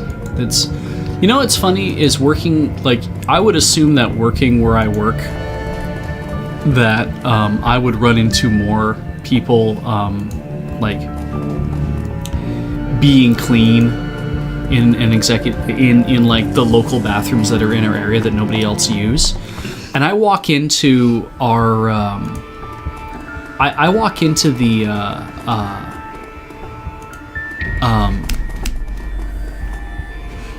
I walk into the bathroom that is only in our area, like that Yeah. really basically only people that are professionals who make like high 5, low 6 figures a year, people that are, you know, that have been university educated or have been doing their jobs for 10 or 15 years. Yeah. People who should just know better. Yeah. Okay, yeah. Yeah, and walking in and And- seeing the sinks just covered in water, just like puddles. Everywhere. Just, and it's like it's one thing when you used to have to use the The rain washroom that came the in. students use, that the students are just assholes and they don't actually, you know, like clean up after themselves very well. But to walk in and be like, all you guys, I know exactly what you do. You turn the sinks on, you get your hands all nice and wet, then while they're immediately wet, you reach up to where the soap dispenser is and you let your hands drip soap all over the fucking counter, and then you pump the soap. And then you rub your hands on it like this. You don't bring it back over to the thing. You rub your hands right there as you bring it back over, so it all slops all over the fucking place. and then you wash your hands, and when you're done, then you turn the sinks off, and you, rather than like wring your hands out, you bring your fucking wet hands over top of the counter, and you start grabbing handfuls of paper, like 6 or 7 paper towels at least, because you can't get your hands dry with one, and you drip all over the fucking place, and then once your hands are like practically dry because all the water has fallen off of them onto the counter, now you use these 6 paper towels to mop that shit up. You barely get them damp, but you're like, better throw those in the garbage. Oh, but I better not. Then you do that and you're like, oh, damn, I didn't think to grab one so I could open the door, so I'll go grab another one and I'll open the goddamn door and then block it open, and then I'll throw that last paper towel out, and, you know, hey, that's good because now I'm clean. Oh, like, wow. I can get in and out of that fucking place without making a mess and using one paper towel. I don't understand how nobody else can do that. It pisses me off so much. I know, but it's so amusing to watch you tilt this hard over that. About like the littlest things, but it's like, it's all I ask is that you learn how to use a bathroom properly. Yeah, no, I get you. I do, but it's amazingly funny to watch you go on tilt over that right now.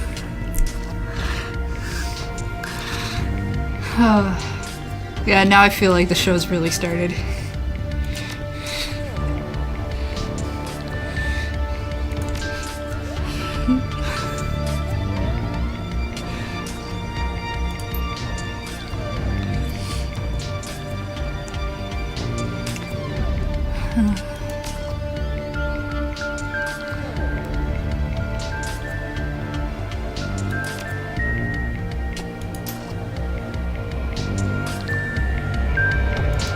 I have to admit, paper towel is pretty shitty in bathrooms, and you kind of need more than one piece. But you don't. Dry your hands. I can literally do it with one. And okay, so for one thing, MythBusters did a show where they did an analysis to see, okay, is it better to use a paper towel to dry your hands in a bathroom? Is it better to use the air dryers? Because they say, oh, the air dryers are more sanitary because you don't have to touch it. You don't have to touch the thing that goes whoop, whoop, whoop, I don't right? like the air dryers. But as they discovered, excuse me, as they discovered, the air dryers actually end up, while it's drying your hands, it's actually blowing all that air, that wet air all over the place, and you're actually getting bacteria all over. Yeah. So somebody else did some studies and discovered that, yeah, actually, it turns out that, so it wasn't just, because people like to say, oh, MythBusters is unscientific, whatever, but it's like, no, the other scientific community has done studies and they've discovered it's like, this is a problem. And so, Lathostrian, Lat Host Iran, whatever, has it right. And that's how you do it. You wash your hands, and the first thing you should do is, while your hands are dry, because most people have 2 hands, while your hands are dry, pump soap into your hand if you know you're going to use soap to wash your hands. And it's generally a good idea, but you thump like that. And then turn on the sink if you have to turn on the sink at that point. Take your dry hand that has soap on it, turn the water on the sink. You don't have to have it on a lot, but turn it on a little bit to get the water running, at least, like that. Put your dry hand in there, put some water in your other hand, and then rub the 2 of them together, because that's all you need to get that stuff going. Once you have done that, rinse your hands off. Then shake your hands 12 times. Why 12? Because it's a good number. It's more than 10, and it's a good number to remember. There are 12 months, there are 12 signs of the zodiac, there are 12 steps. fossils, there are 12 steps. It's just kind of like, just do this stuff. Shake your hands 12 times. You know, I do this as opposed to this because this hurts my wrists when I do that fast enough, but if I do this, it doesn't hurt. So I'm like, do that 12 times, grab a paper towel, fold it in half, and then pat your hands to get it wet, and then you can kind of wipe your hands a little bit afterwards. That's the video that someone is already going to be linking to about the TED Talk. Real Gamer Kev has already pointed this out. The folding that paper towel in half adds what's called intertertial stiffening, and it means that the towel won't rip itself apart as you're trying to do that. It'll actually catch on each other. So it'll actually keep it together, and there should be just enough residual dampness on your hand that you should be able to get that all off on that towel. Then walk to the door, use the damp towel to open the door, prop the door open with your foot, throw the wet paper towel away and walk away, and you're done. You haven't had to touch anything else. I mean, you're also going to have to turn off that sink tap if you need to, but if they have a non-touch sink, you won't have to do that either. But that's it. And you can do it with one paper towel. Beej, What? I've missed you. Oh, good. I'm still tired. So, yeah. I actually, now, when I go into a bathroom, if there are no paper towels, it's why I carry a handkerchief. Is so that I can wipe my hands off, like wash my hands and wipe my hands off with a handkerchief, and then if I need to, I can let that air dry on its own. That's something we started doing when we went to Japan. Yeah, and it's the best because they do not stock paper towels Yeah. or blow dryers in a lot of their bathrooms. So you need to bring. You need a hand towel. That's why in Japan you can find hand towels that have like all sorts of crazy designs on them. Yeah. Is because you need them just about everywhere you go. Yeah. And if you forget one, it's like, well, I can go to the store and buy one for like $1. You know, they say you should know where your towel is, and they are not joking. In that book that I'm referencing, Hitchhiker's Guide, you should always know where your towel is, even if it is just a hand towel. In fact, it's more convenient if it's a hand towel.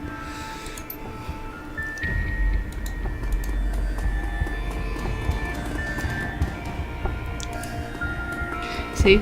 This Lord Hosk's like, this is when I tweeted about the two of you having a conversation and not caring about the game. Caring about the game, this is what I meant.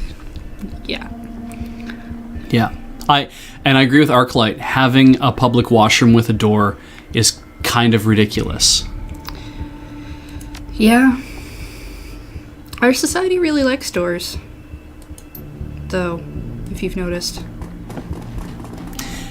But having a short hallway, any airport bathroom or most new mall bathrooms don't have doors anymore. Like a hallway thing that veers off. It's a great idea. Which is good.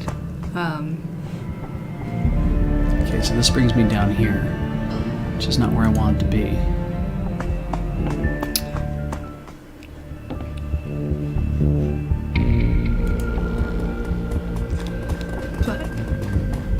I mean, I've after we went to Japan and we were carrying hand towels with us all over everywhere. I also felt that way about like a bandana, like because you can that piece of cloth is so useful for if you don't have a bag, you can wrap stuff up in it, or you can if you are missing your towel, which you should never be, you can wipe your hands off with that too. Mm-hmm. Like it's literally just a good idea to have a square piece of fabric on you at all times. Got an advanced med kit as well. Schematics, some other shit, and now I have executive access.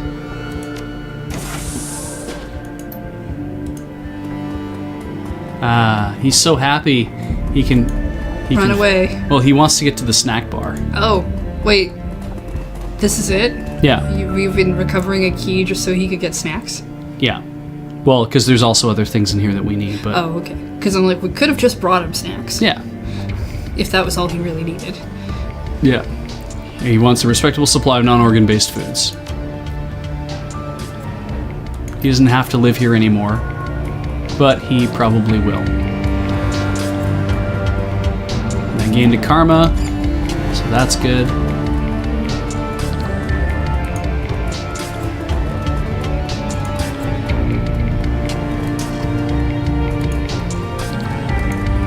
Let's go over here. Looks like executive washrooms. Did you save yet? I saved when we went downstairs. I did not save when we finished fighting Billy, so I'm going to do that maybe right you should now. save now that Billy's gone. I cannot save the game right now. Oh, well. That's weird.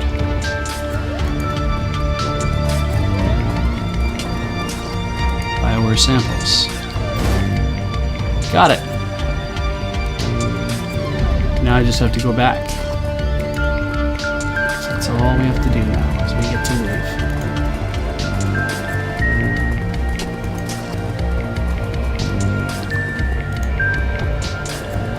That's all there was to it. Fight a thing, get some key cards,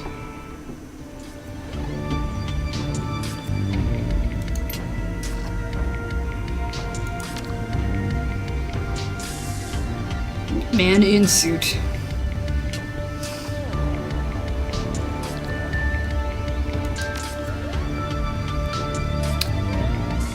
I don't know. I feel uncomfortable that he's wearing what looks like a suit that will protect him from things. Not that guy, this guy. Oh, Yeah. okay.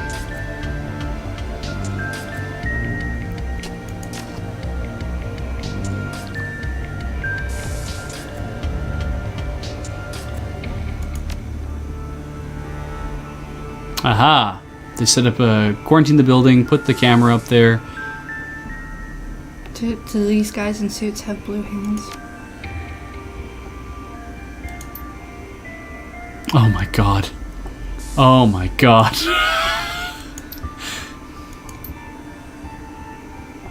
Rad.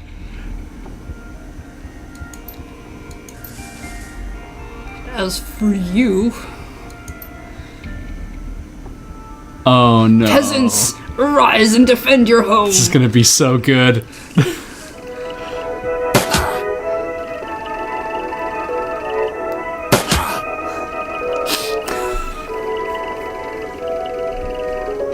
The music for this is way too pleasant. Well, it's because the dude doing this is imagining that he's a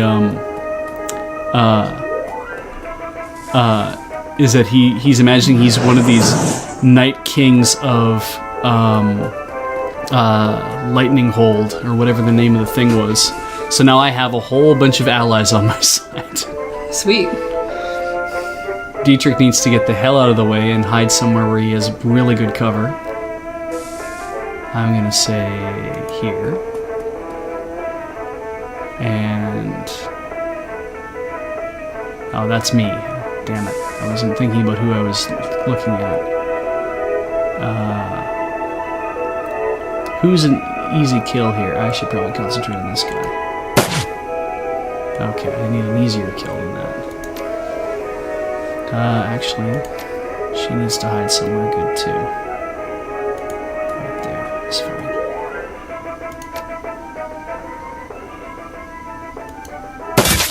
That's pretty good.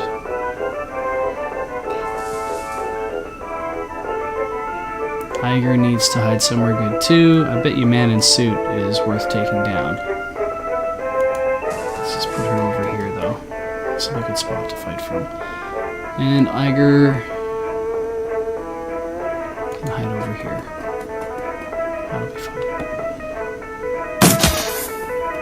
Hopefully these guys will concentrate on those things for a bit. The robots. God damn, that's a lot of damage I just took. I know it keeps saying DMG for damage, Yeah. but that D constantly looks like an O to me. So it always looks like it's like 29 OMG. I am not happy. Because I'm probably gonna die.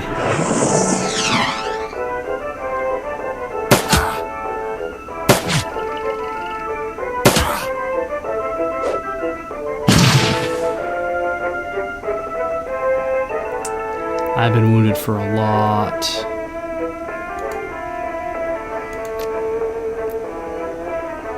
This music keeps actually reminding me of Heal Star myself. Wars.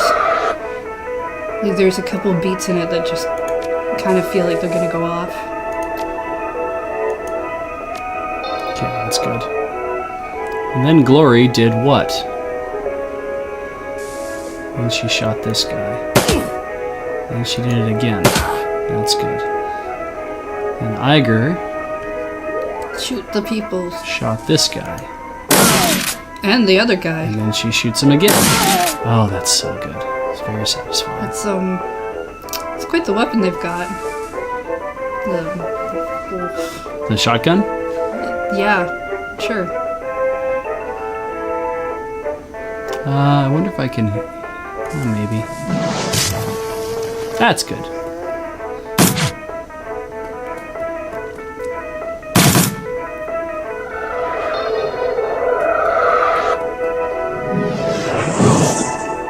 Fuck, I think that...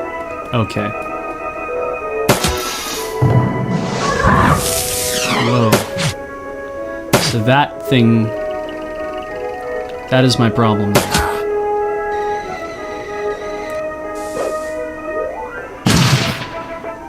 Okay, you're next.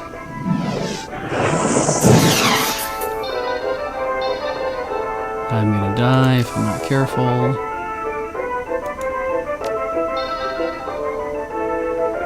And...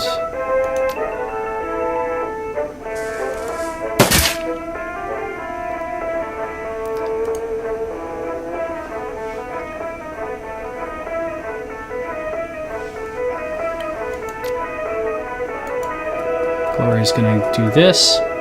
Yeah. Claws. Wait. No damage. Ugh. How? They're right beside you.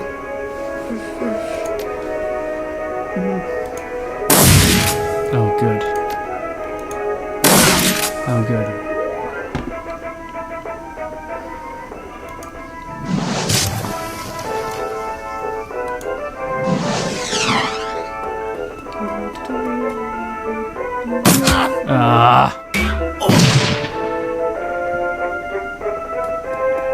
I would like to continue living. It would be lovely if I could do that. Okay.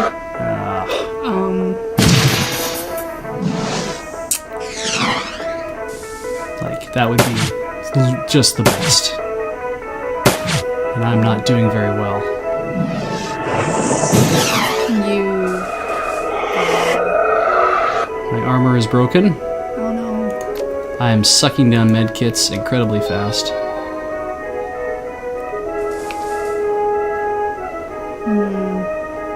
And where is that? That is my problem over there.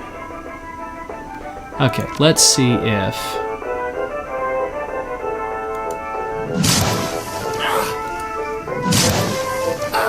Okay. Come on, Glory. That's what I wanted to see. It's about Okay. time. We'll just take up that position right there. Meanwhile, Iger...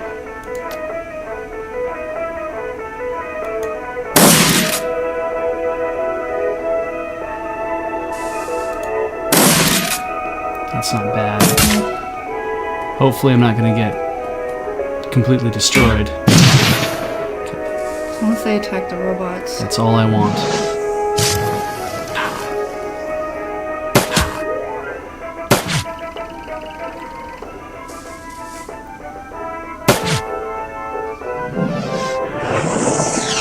Oh, it turned on them. Okay, interesting. Sounds good.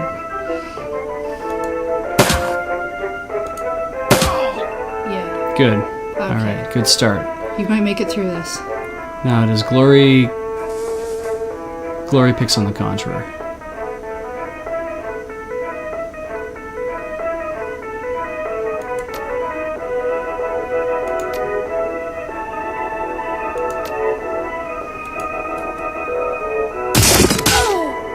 That was good.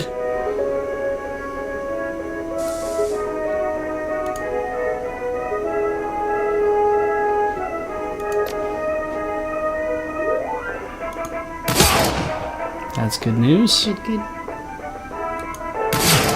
Missed. That's super good. Do it again. Ah.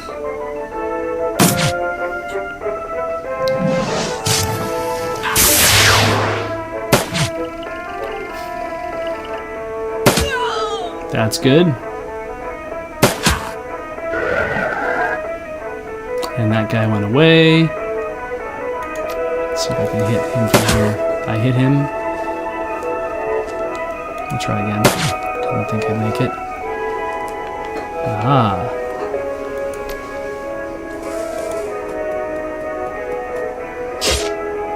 Really? You're standing right beside him. Well, we can try that again. Just, Twist the razor bit for a bit more internal damage. I don't understand how you use a claw weapon beside a guy and you miss. It's like...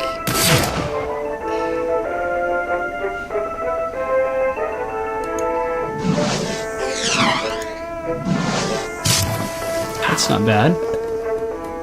Oh, good. Now he's just being dumb, Yep. which is fine. He's not on our team. Yay. New age.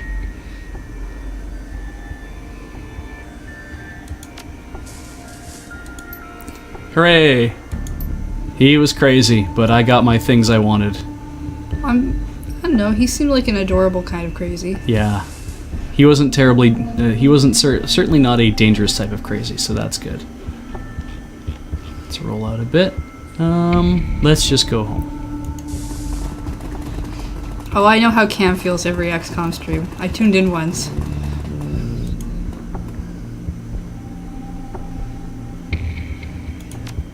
It's kind of fun to watch Cam tilt. He gets very quiet when he's getting angry. Oh, yeah.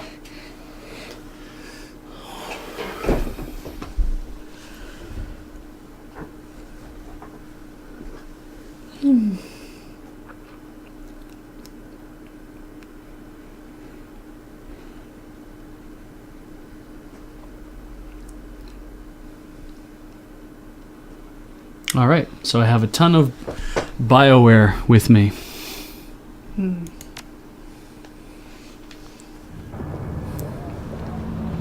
So, like, Neverwinter Nights. Mm-hmm. So now I need to save. And I gain 2 karma. And I can take the BioWare to Dr. Well, I Escadale. mean, fun in that way, what you're watching him and you're clearly not in the same room. I don't know, I think people are kind of interesting to see in different ways. It's probably not something I'd want to experience while being in the same room. It is kind of scary.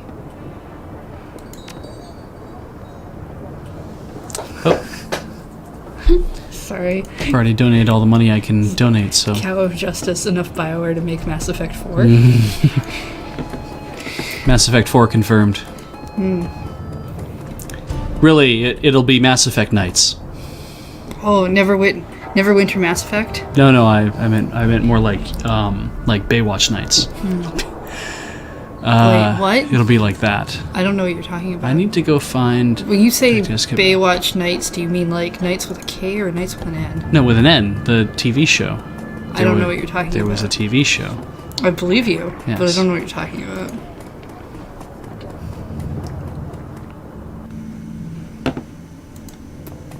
Yeah, see, Mass Effect 4 was confirmed like a year ago. Yeah, I heard about that. Yeah, Here we go.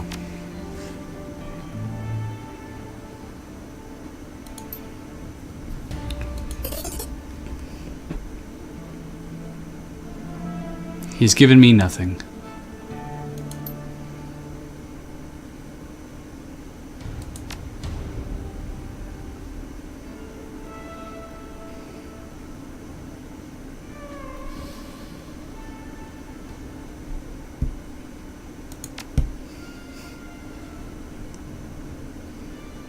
See, I like the idea of Baywatch Nights, as in Nights with a K, because I like the idea of Baywatch being, like, medieval themed.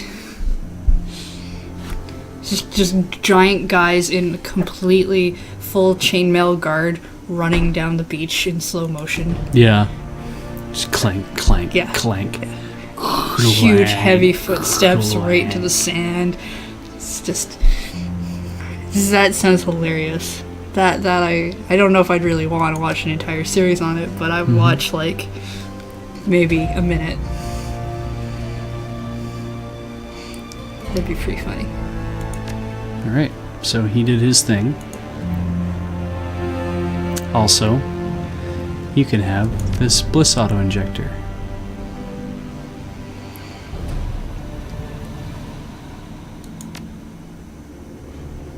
So, did he get some new things?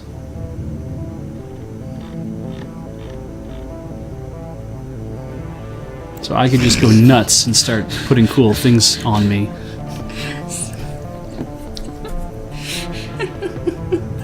What's up? Arclight.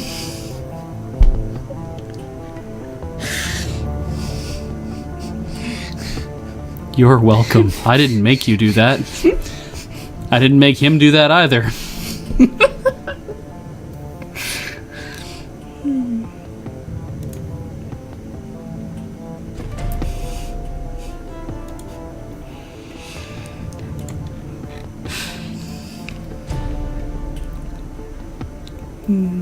Cerebral booster, pain editor, eyes.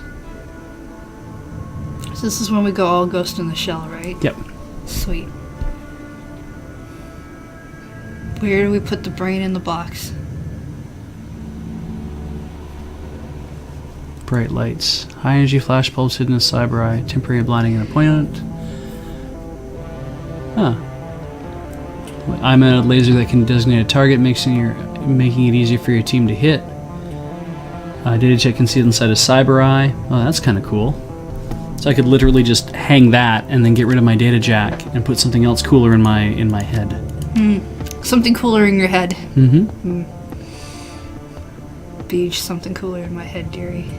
Wired reflexes with reflex trigger. +1 to movement. +1 body. +1 armor. Tailored pheromones add +1 charisma. Platelet factory increases thrombocyte production to high level and glistening trauma from recent wounds. That's kind of interesting. Boost heart function adds 1 to dodge and throwing weapons, are on +1 to movement, +1 to dodge, throwing weapons. Oh, I see. Kevlar bone lacing. Ooh, you could be all Wolverine. Yeah. Muscle augmentation. Induction data jack.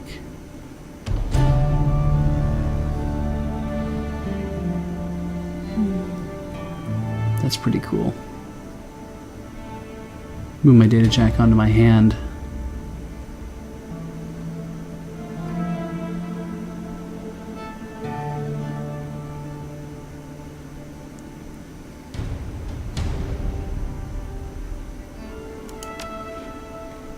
Same thing.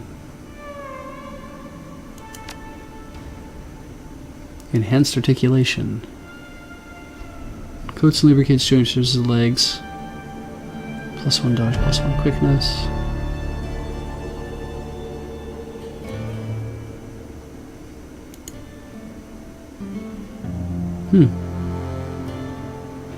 That's pretty cool.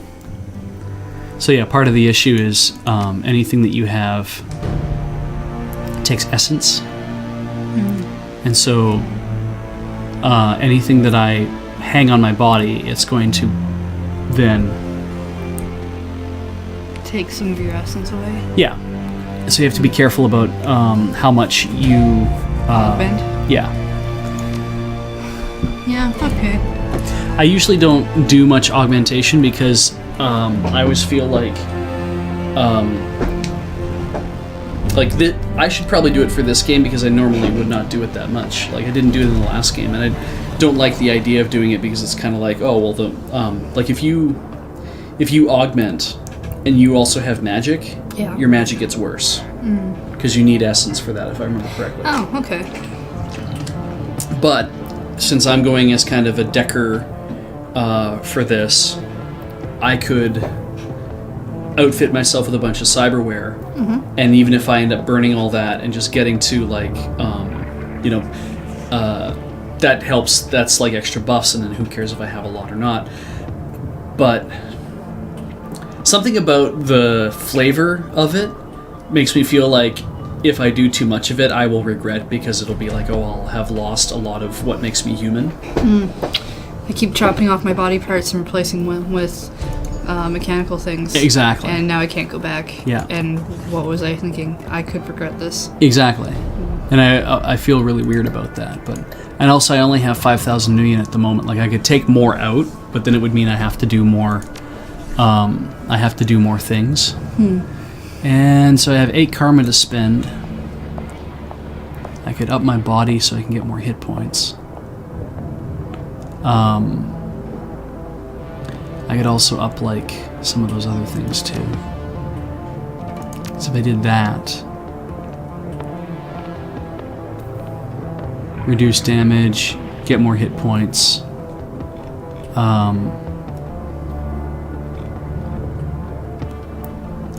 What's this? That's max for trolls. It doesn't really matter if that goes that much higher. I can't deck any higher until I do maximum for that. But I could also do this, and I could like up the amount of hit points I get every time I use a med kit. I should probably be better off having more of this to begin with anyway. Either that, or we take an extra etiquette.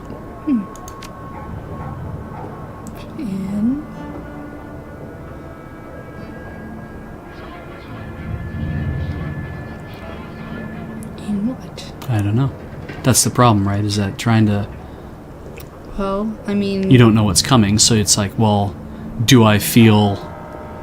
I feel like academic is probably not needed. Yeah. Something like Street or Shadowrunner could. We've had it where Corporate would have come in handy, but... Or I think Gang would have come in handy for one of them, but yeah. Yeah. So I don't know exactly... Yeah.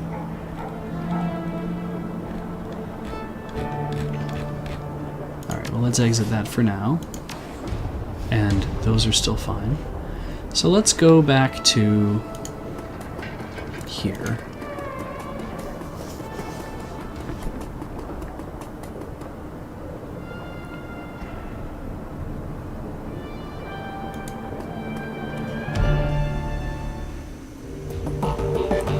Going full augment will let you go, I didn't ask for this.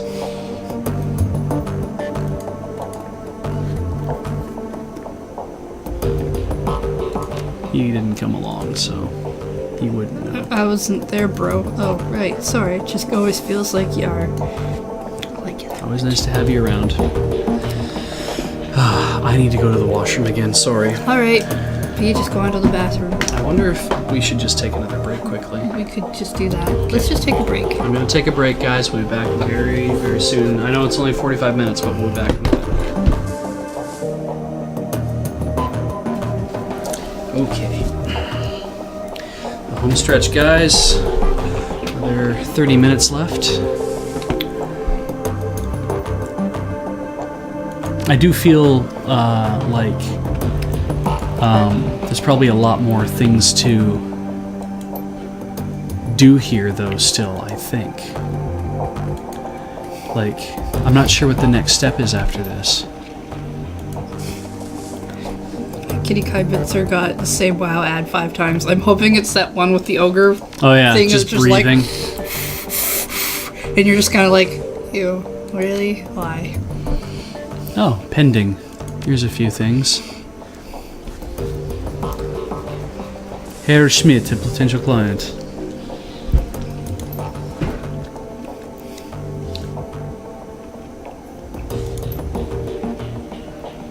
Little black box.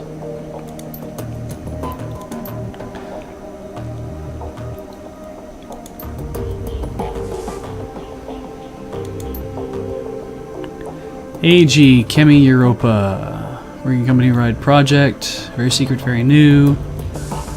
We have to go get this prototype.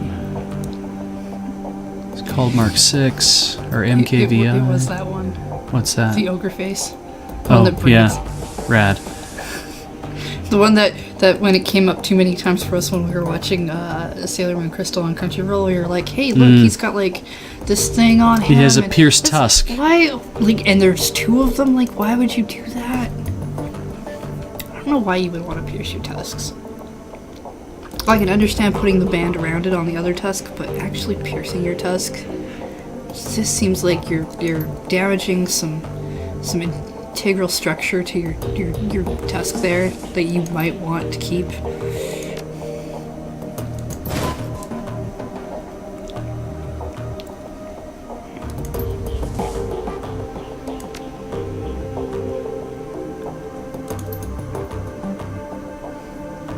We have not been watching the normal Sailor Moon series while Hulu's been putting them up. I don't know if we get Hulu in Canada. Do we? We don't. Yeah, No. we don't really get Hulu. No. It's locked to the States.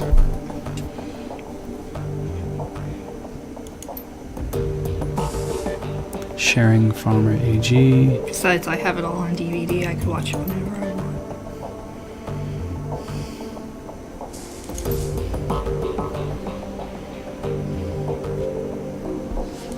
Of course, not with the new subs, not with the new dubs. But I never really watched it on dub anyway.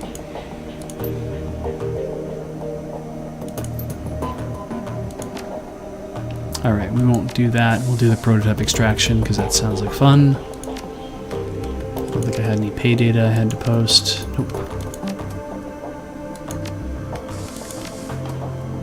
Cool.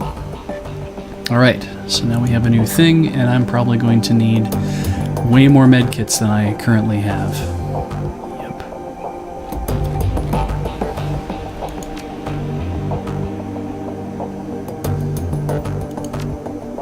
Gonna need to go buy some medkits.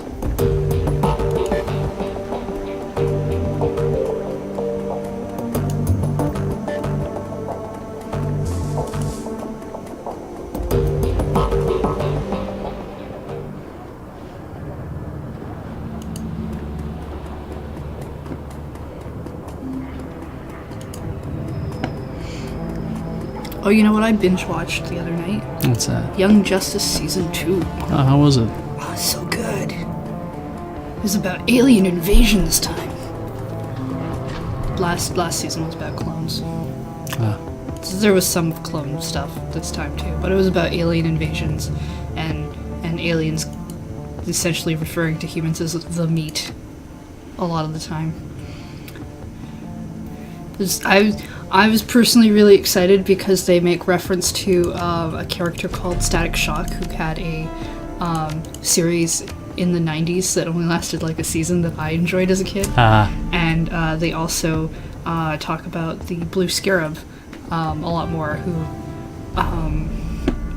they brought him up in Batman the Bold and the Brave recently. So I was like, oh good, characters I know things about. Maybe I should take another one. I could just take them all, I guess.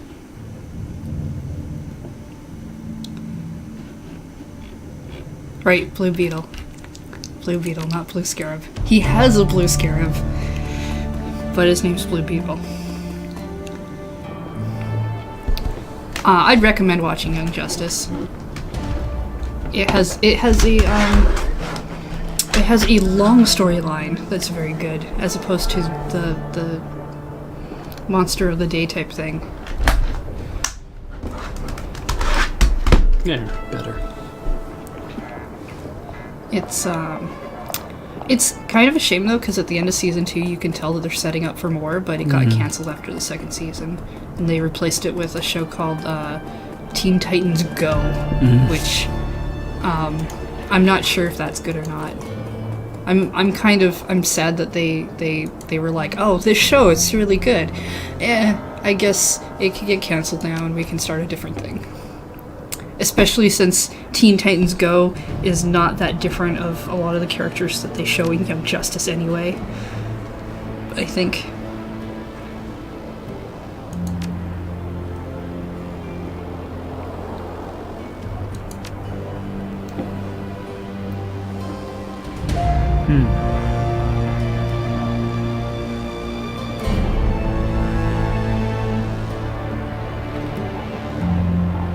Also, I kind of felt like they did a really good job with the Teen Titans show that showed up in, like, I think it was the 90s?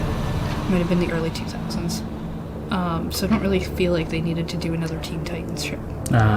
They had 5 seasons in a movie, and the ending was sad, and they didn't need to do that in the original Teen Titans either, but I have not seen Steven Universe. I don't know what that is.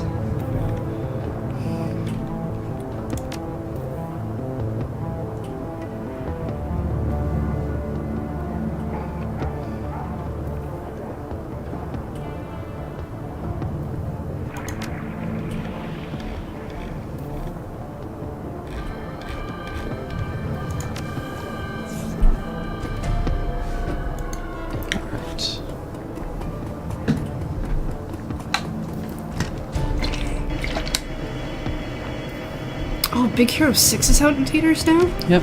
It's been out for a few weeks. Really? Yep. We should watch that sometime. Yes, we should.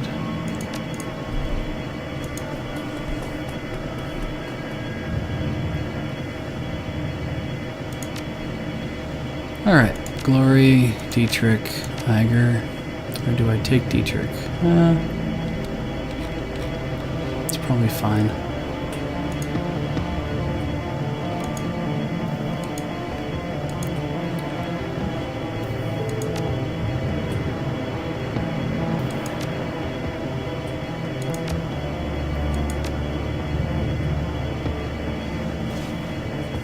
See, I liked Batman Beyond in the day. It is kind of weird now, but I still really like Batman the Animated Series as my all-time favorite Batman cartoon. Until they hit that last season, they completely changed the art style, and I'm not so fond of that, but everything before that was super good.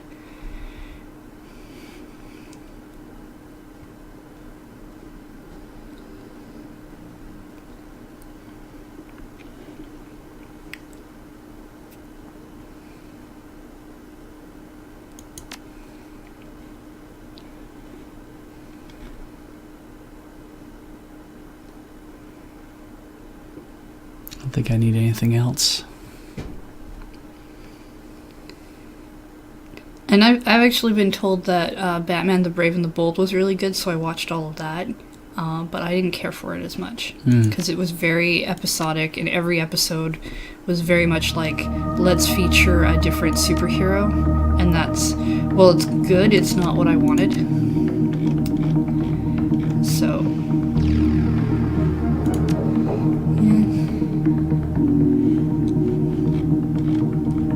I much more prefer the DC stuff where they do more timeline to things and they focus on a specific set of characters rather than ramping up to so many characters that you can't keep track. Like, I liked Justice League before it became Justice League Unlimited, when there were like so many more characters. Which was a problem I thought I was going to have with Young Justice because they introduced a lot more characters in season 2. But it evened out, like they still focused on all the characters, so I was okay with it. But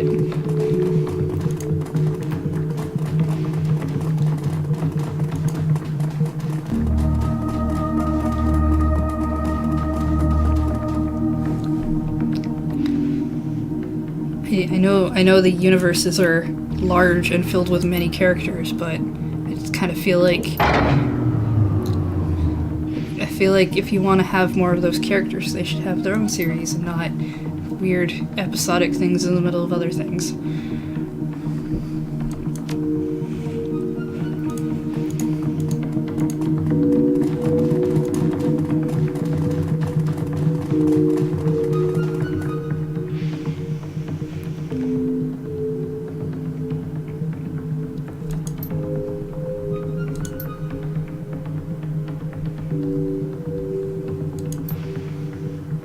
This makes things complicated.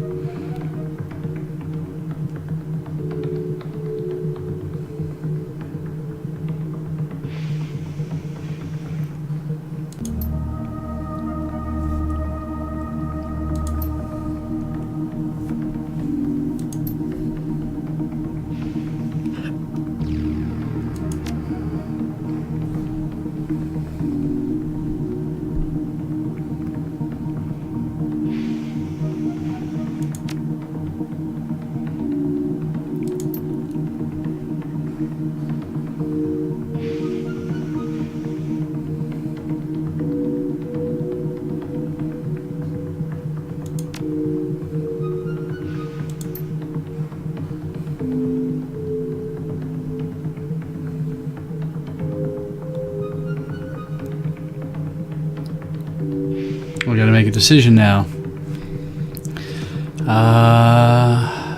Original plan was to deliver the prototype to Herr Schmidt. May as well do that. Alright.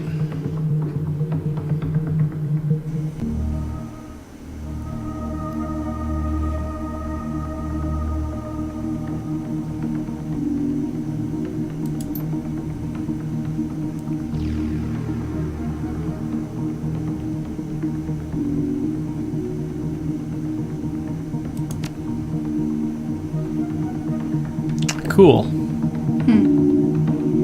Okay, all security cameras.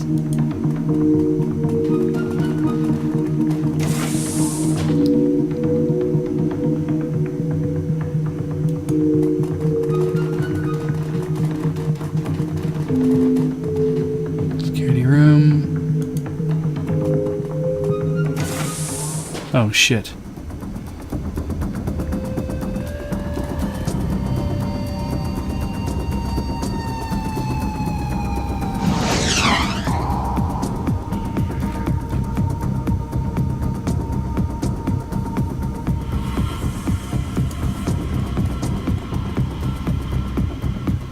Oh, I can't hit him now.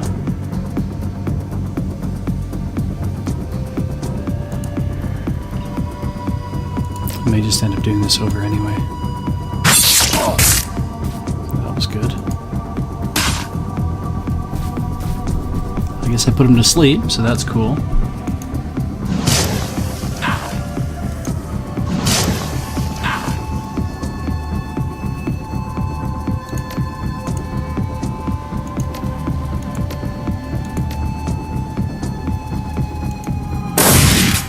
Now he's on fire.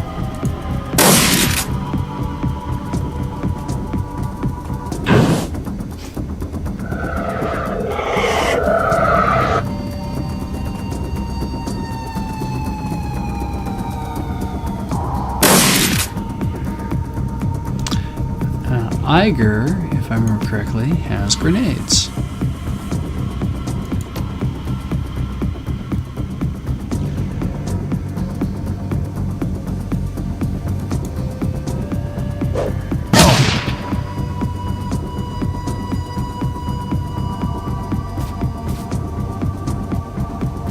Aim the shot. That's good.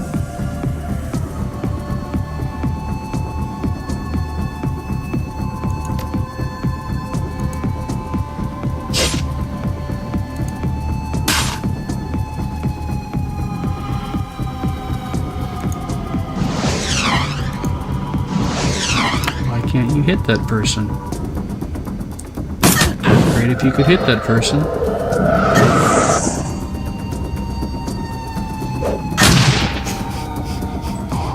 Did you see the actions he made to throw that? Yep. That was really good.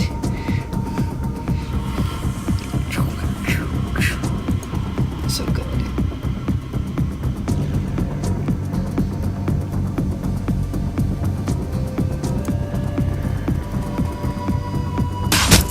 Better.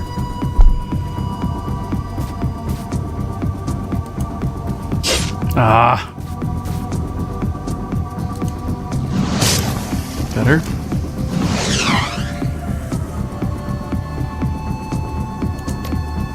What was that? Scatter shot?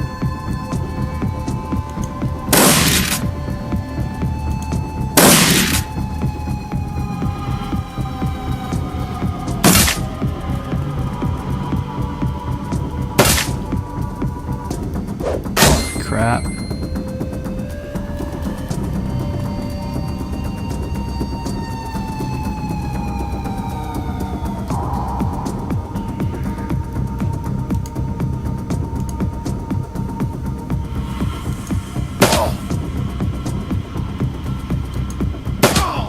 That's good.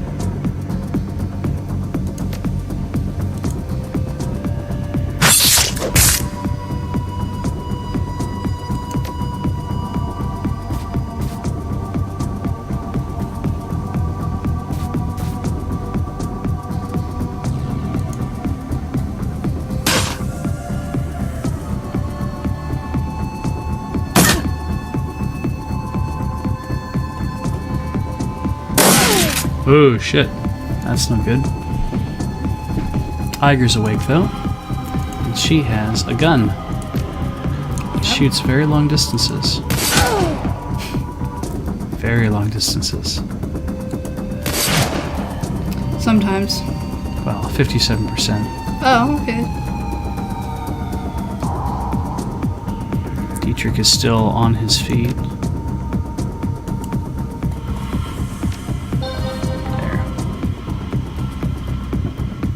think I want to...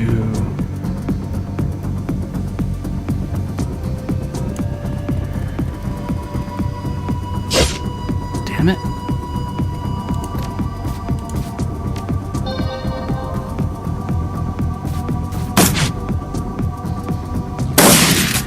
Aha. See, shotgun is medium range weapon, so at short ranges it doesn't do very well normally.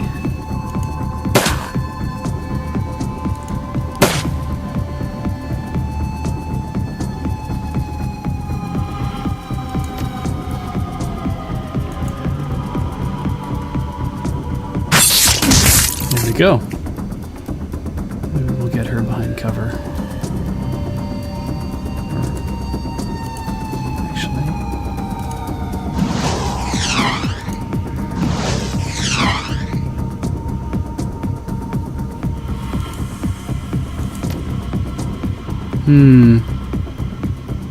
Wait, they're making an Aquaman movie? No, that can't be right. Nobody likes Aquaman. He's got an interesting,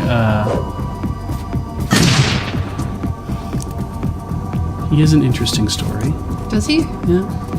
I know more about Aqualad than I know about Aquaman. That's good. What, tell me about Aquaman. What makes him interesting? Hang on.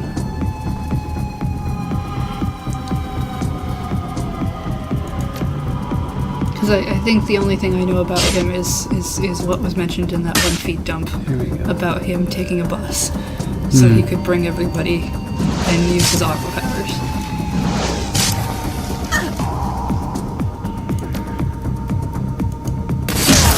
There we go.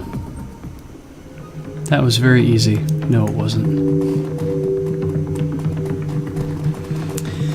So what makes Aquaman interesting? He loses his hand at one point. Well, yeah, Replaces it but... with a hook. Alright. He's the king of his, like... He's the king of Atlantis. Yeah, and, He can psychically talk to, dolphins. They and made shit. him into more of, they made him into more than just what we remember as, like, green bathing suit and orange scale, like, top thing. He has more going on. So, I'm like, there's probably more that you can pull out of that, I bet. Yeah, I know in Young Justice he grew a beard. Yeah. No, wait, that was So, Green Arrow. He has a beard. there's probably stuff going on there. Oh, he cut off his own hand to save his son. Well, I know he fights, was it the Black Mantis? I wouldn't know. I think. I really don't know anything else about him, but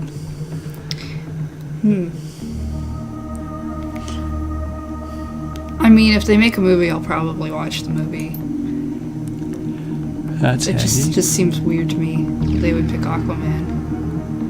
54139. What's over here? He said.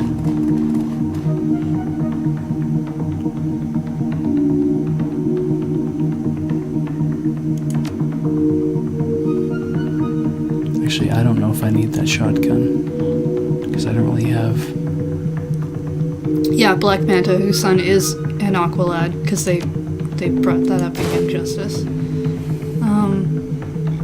I read the Wikipedia article for Young Justice, which I thought was interesting because they don't mention this anywhere in the series, but in the Wikipedia article, I think they mentioned that they decided to make the setting like Earth 16 because it was the Earth that they had not done a lot with, so they could keep it open and kind of do whatever they wanted with, as opposed to trying to make everything fit within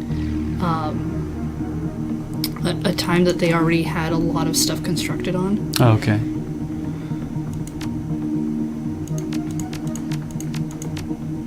Nope, that is not the right code.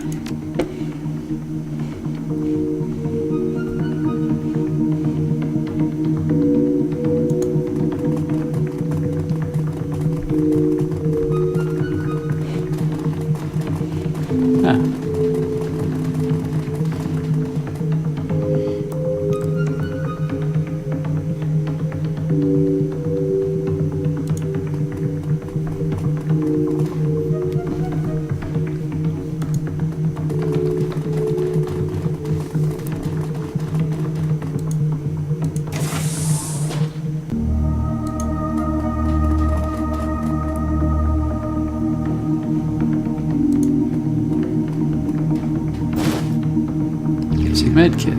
That's handy.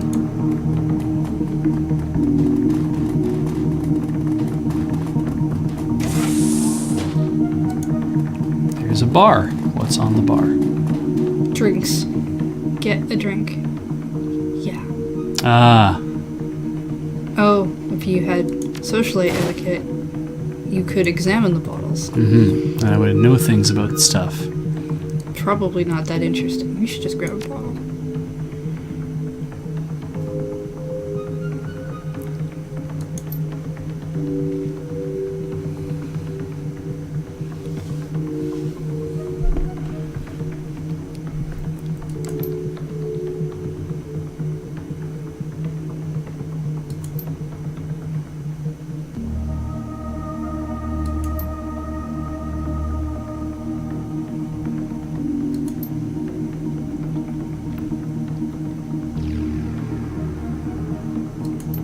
Alright, so message drop.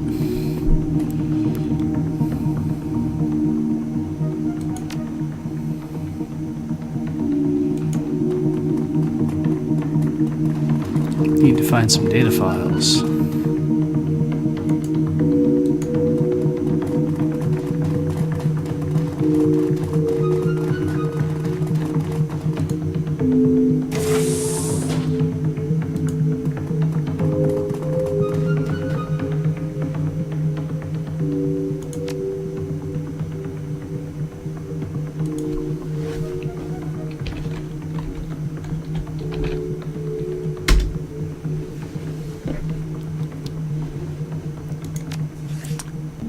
And it was 54139.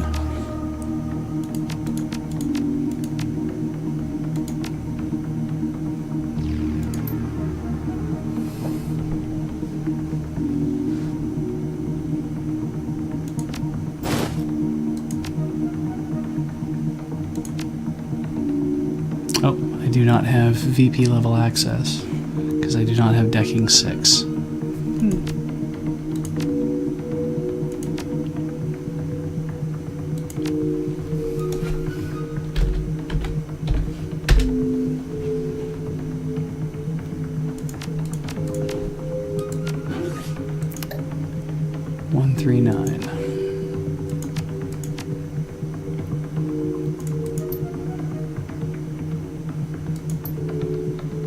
Ah.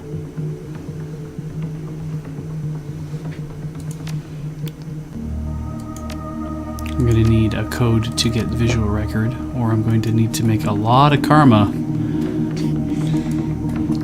One of these things sounds easier than the other. I'm going to make a ton of karma.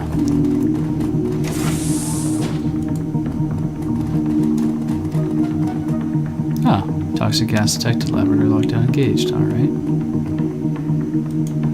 Understood.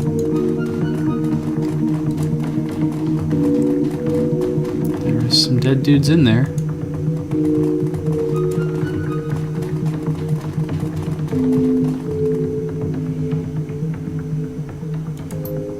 Toxic gas, COCl2, phosgene gas.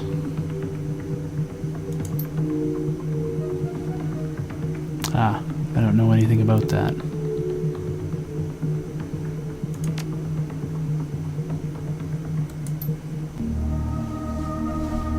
Phosgene, COCl2.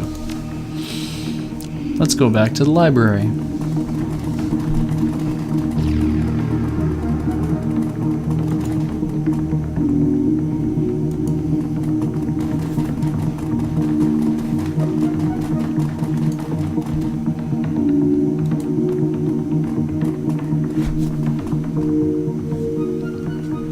Can you type in COCl2?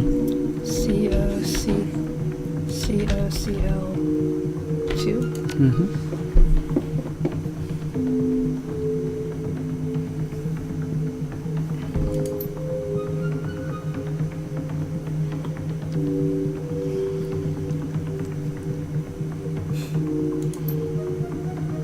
Well.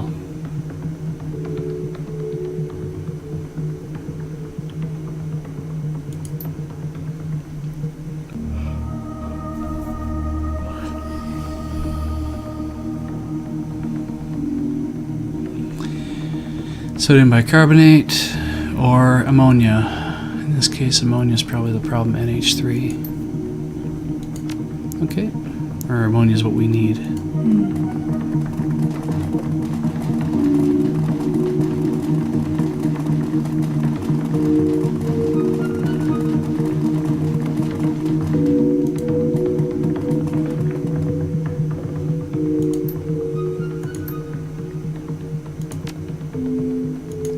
NH3. There we go. Oh, you gained 2 karma.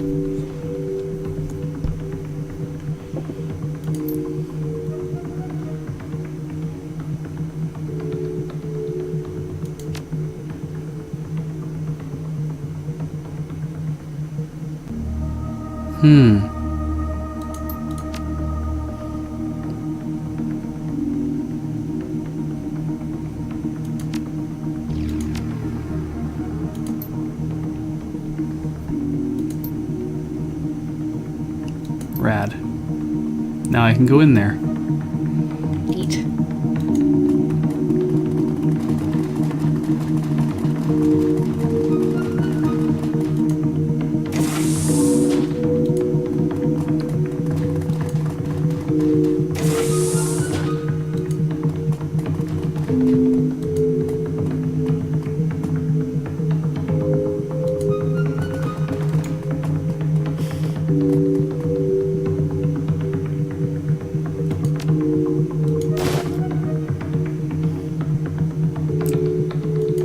Medical supplies.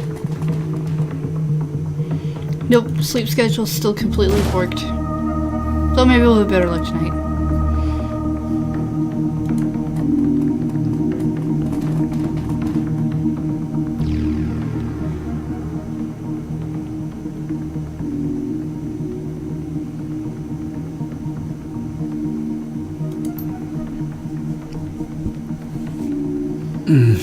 My fault, got the mixture wrong. Oh, he was going to take some jazz to keep going.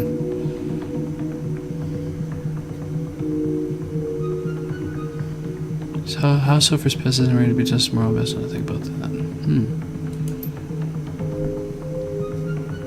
that. Alright, let's read some old log entries.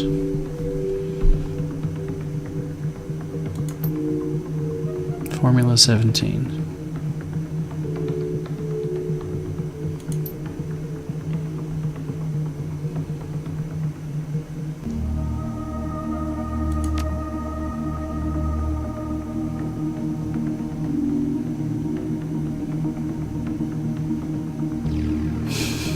Great. Delude the immune system into believing this thing belongs in your body. Well, I mean, can you imagine if we could do that? How easy it would be to do things like kidney transplants and tailoring proper medications. And doing stuff where it's like we can make sure the body won't reject certain things. I mean, clearly this is not what they were going for in this context, but... Oh, God.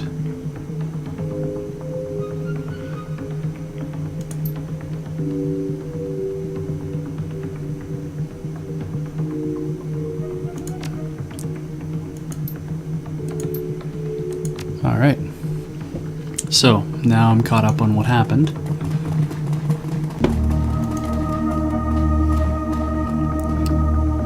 And that's the bar. We can't get in there.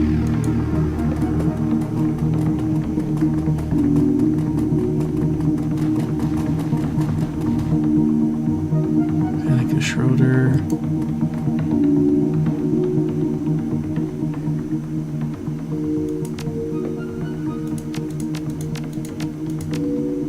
That one allows me in. So we go in. Search desk.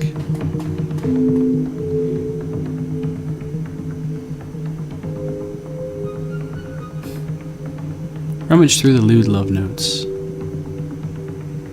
Exploring Annika's desk is like embarking on an odyssey of filth. 30 seconds in and you've already learned the 3 new euphemisms for sex in a storage closet, as well as exciting new definitions for a variety of common office terms. Oh, God. Thankfully, your search also turns up something of more immediate value. A scrap of paper with a name and a 5-digit code. 84792.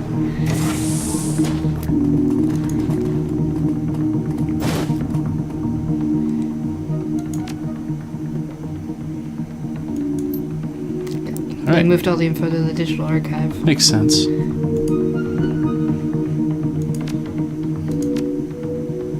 Yeah, nothing else going on there.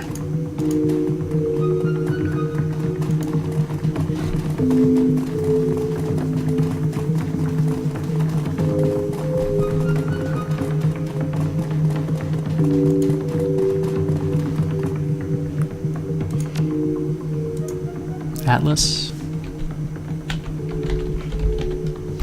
Nope. ATLAS.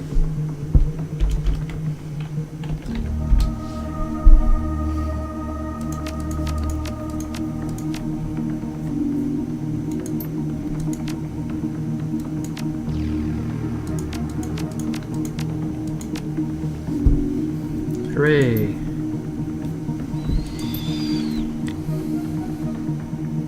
So, let's see. Extensive surgery, cyber surgeries on a large troll. Troll carving his way through opponents with a massive axe. Gun cam footage from what appears to be a vehicle-mounted chain gun. Weapon has been photographed tearing apart a variety of targets. Both artificial and organic. And then we got visual records. And copied them to your PDA. And you're back. Let's have a look at what we've done here so far. Drug formula.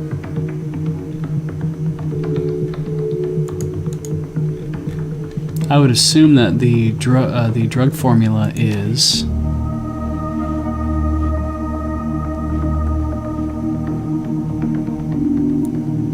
somewhere else in this area.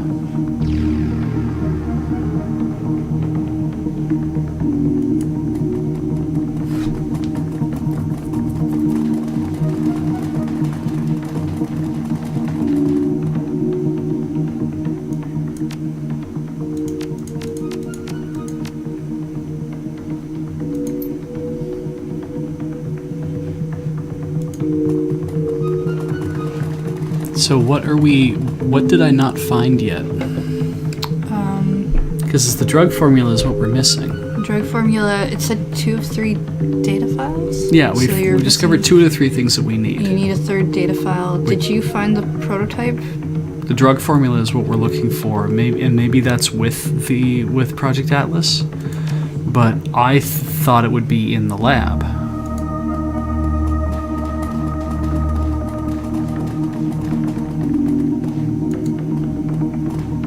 We've analyzed everything else in the lab.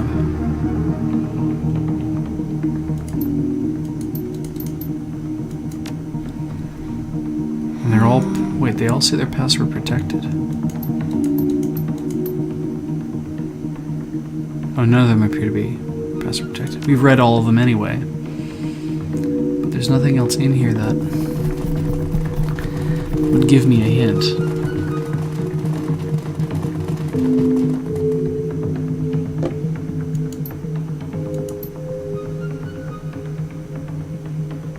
Substance library?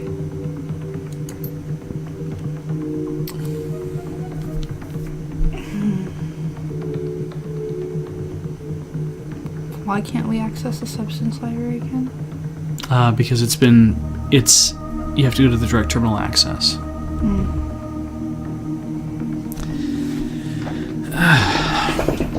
I mean, I guess we could, because we've looked up Atlas.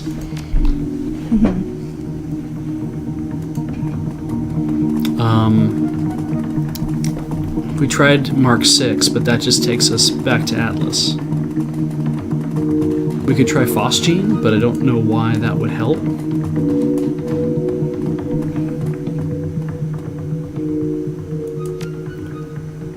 Let's try it.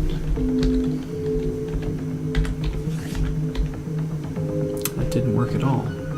Push the thing. Okay, PHOS GENE. Sure.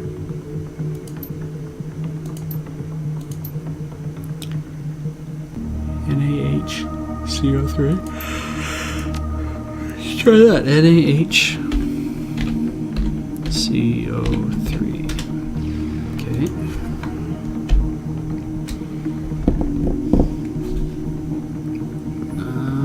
Let's type in Atlas again. ATLAS.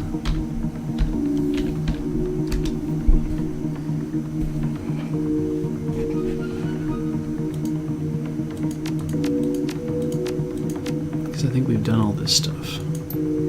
Yeah. Right. So I did everything we could about that.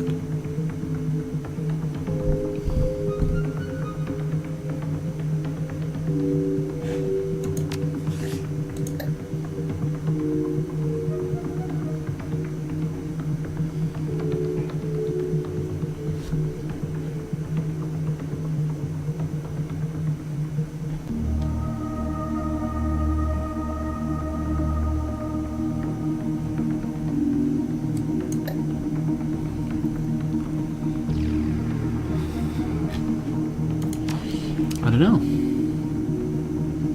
Oh, Formula 17. Thank you, Satchel 1. Got there. Emotional, so it's suppressing emotional responses and decision-making skills. Makes the subject submissive and pliant. For a logic project called Atlas. Recent trials of the firm is extremely encouraging. Intelligence has recently dropped off to a statistically insignificant level.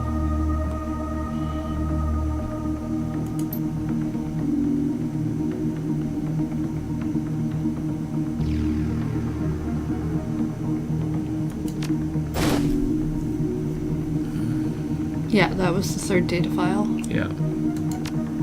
And the drug formula. And that's all of it. Cool.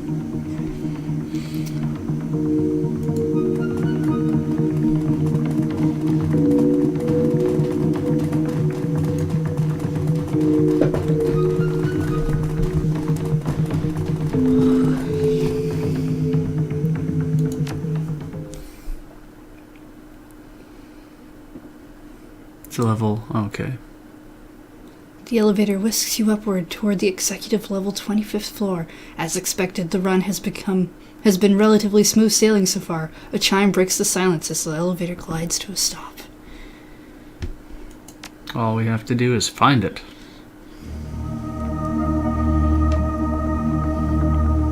Oh, hey, we completed the objective of reaching the 25th floor. And now we have to recover the prototype. Oh, better get cracking.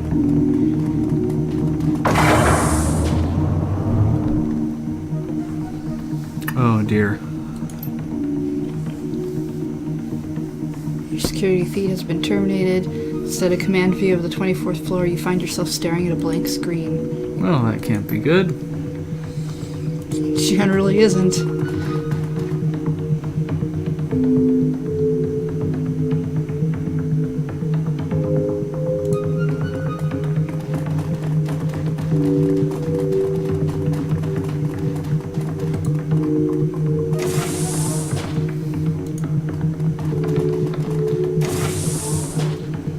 Door slides open with a hiss. An enormous figure fills your vision. It stands motionless by a console in the corner of the room. Oh, I think I know who this is going to be.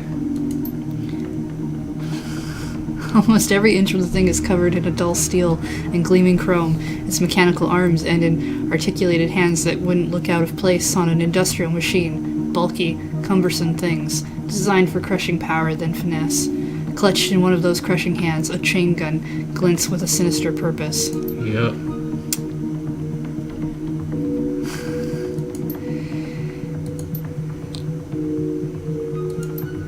The figure stands completely still, but its eyeless head fidgets in agitation. Something about it reminds you of a snake tasting the air. Ew. There's a console there too, so It's probably going to not be happy with you the moment you get over there. we have to decide what we're going to do with it. Oh, it's the prototype. In demonstration mode. You may activate systems from the following menu. Alternatively, remote the control. system can be piloted via remote control rig. Press any key to continue. README file. Incorporates top-of-the-line cyberware from the AG Chemi Europea subsidiaries, including a dead site laser designator, a Butt Heavy Industries power lift, industrial arms, and the brand new Sense Shell Cyber Skull. Where necessary, competitors' products have been incorporated into the platform. These systems should be considered placeholders for this proof-of-concept prototype. All autonomous functions necessary to maintain the biological component are original to the component itself and should self-regulate within operational limits. So the thing they tore apart to make this happen. As a proof-of-concept demonstration model, the MKVI was designed for remote operation. Exist's eye-in-the-sky drone control system has been incorporated into its Cyberskull. Comlink control is also possible for casual control, but for the product demonstration purposes, use of the drone control system is advised. Comes equipped with Ars Vanquisher Vicular rotary cannon to demonstrate its actuated strength and recoil suppression capabilities. The model is also equipped with a global polymers monofilament axe. For demonstration purposes, this weapon has been designed with a heft well beyond lifting capabilities. Demonstrating... There's so much reading. Yeah, don't bother. But I was having fun.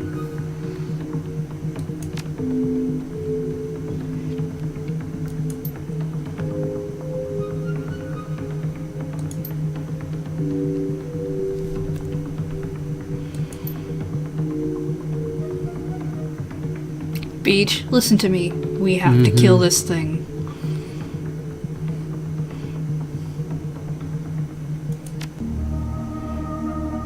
Still conscious. Prototype, its person.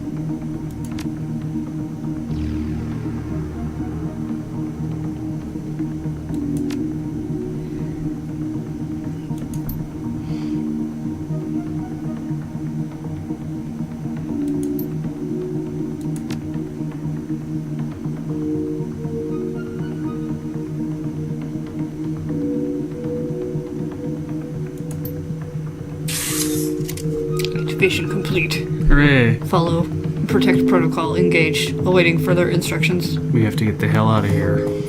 Which we're not going to be able to do easily. No. Now I have a new member of the team. Yep. Hey guys, we are still having a party. Drop your weapon, step away from the prototype. Do it now.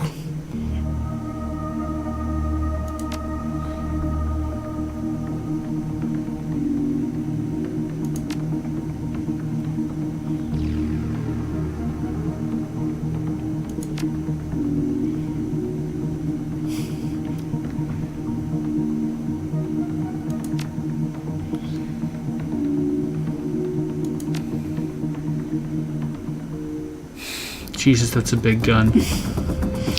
Yep.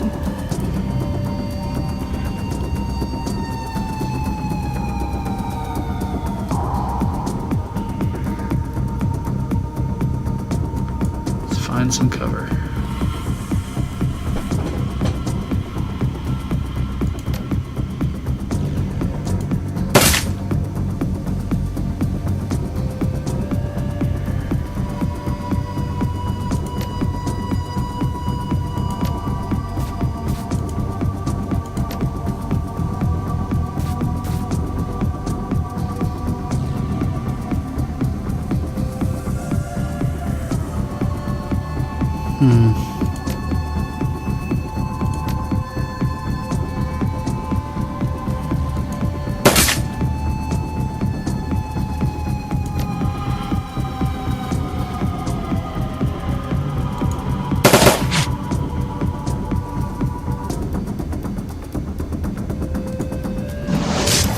Okay, that's good. And I'll take your ley line.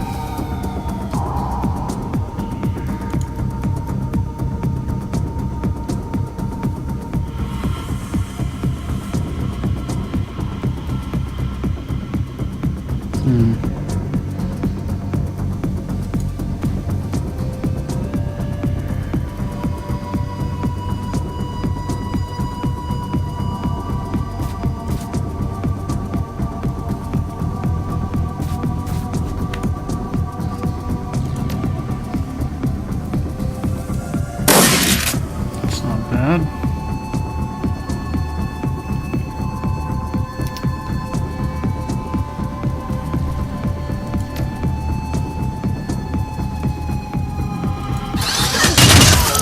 That's easy.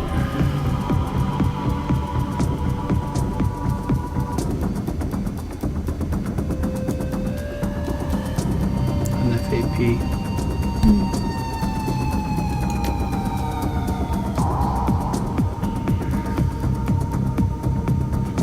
Oh, he has a giant axe. Yeah.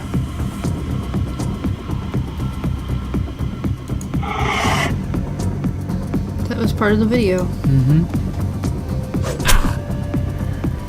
You know, for a guy who has a giant axe, I would have expected more damage out of it, though.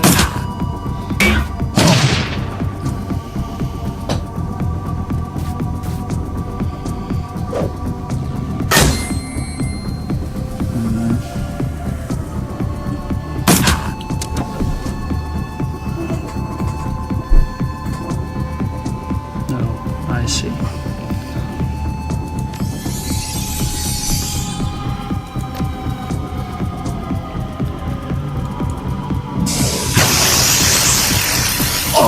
That's better.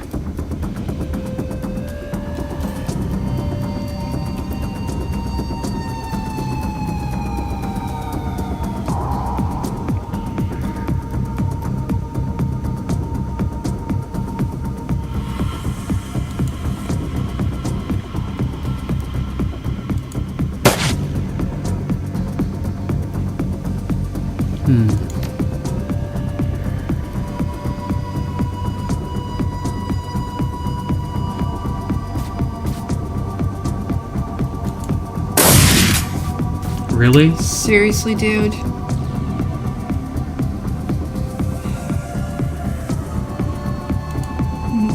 need to take these people, like... That's better. That's better. Override signal lost. Recruiting too. He's ours still, which is what I want. Yeah. No, you don't want him to change sides. That would be bad. Okay.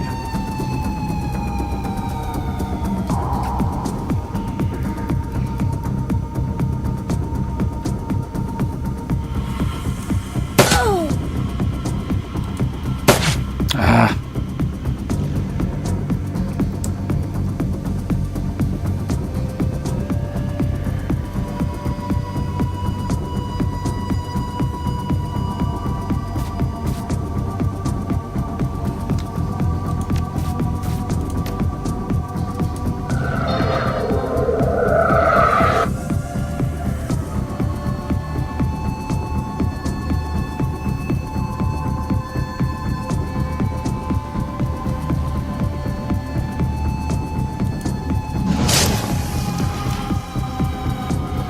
That's good.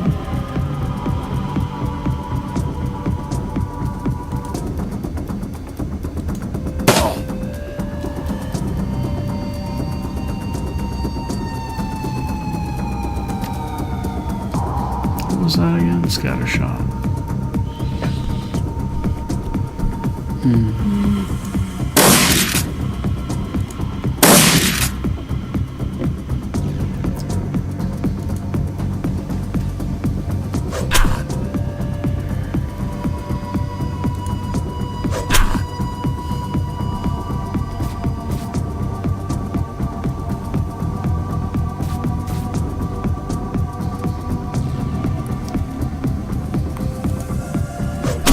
There we go.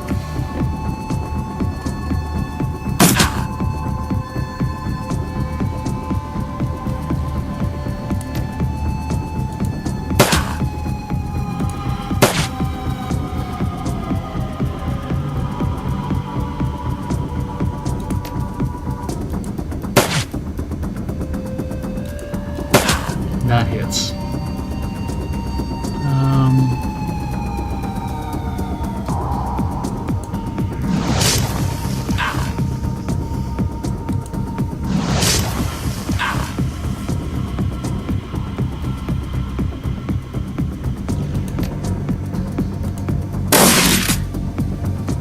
Really? Only 3? That was better. He's got a lot. Go back to that axe.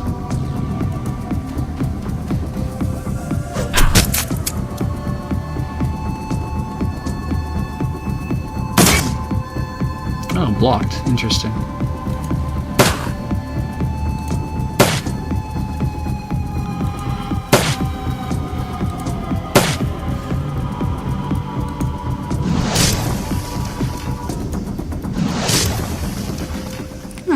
Hooray. Awakened Predator.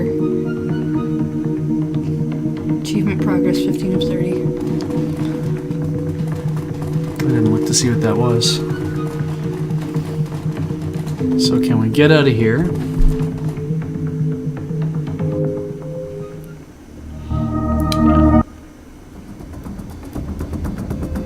It says game saved, but I don't trust that anymore.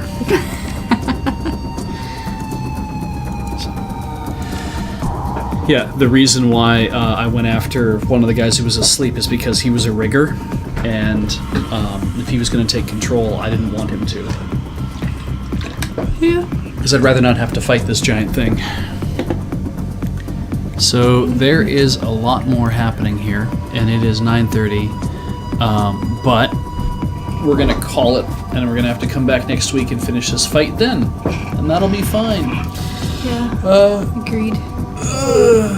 Besides, have you seen what the chat's been talking about? No, not really. Curly fries. I'm sorry. And now I'm hungry. Oh. It's your fault.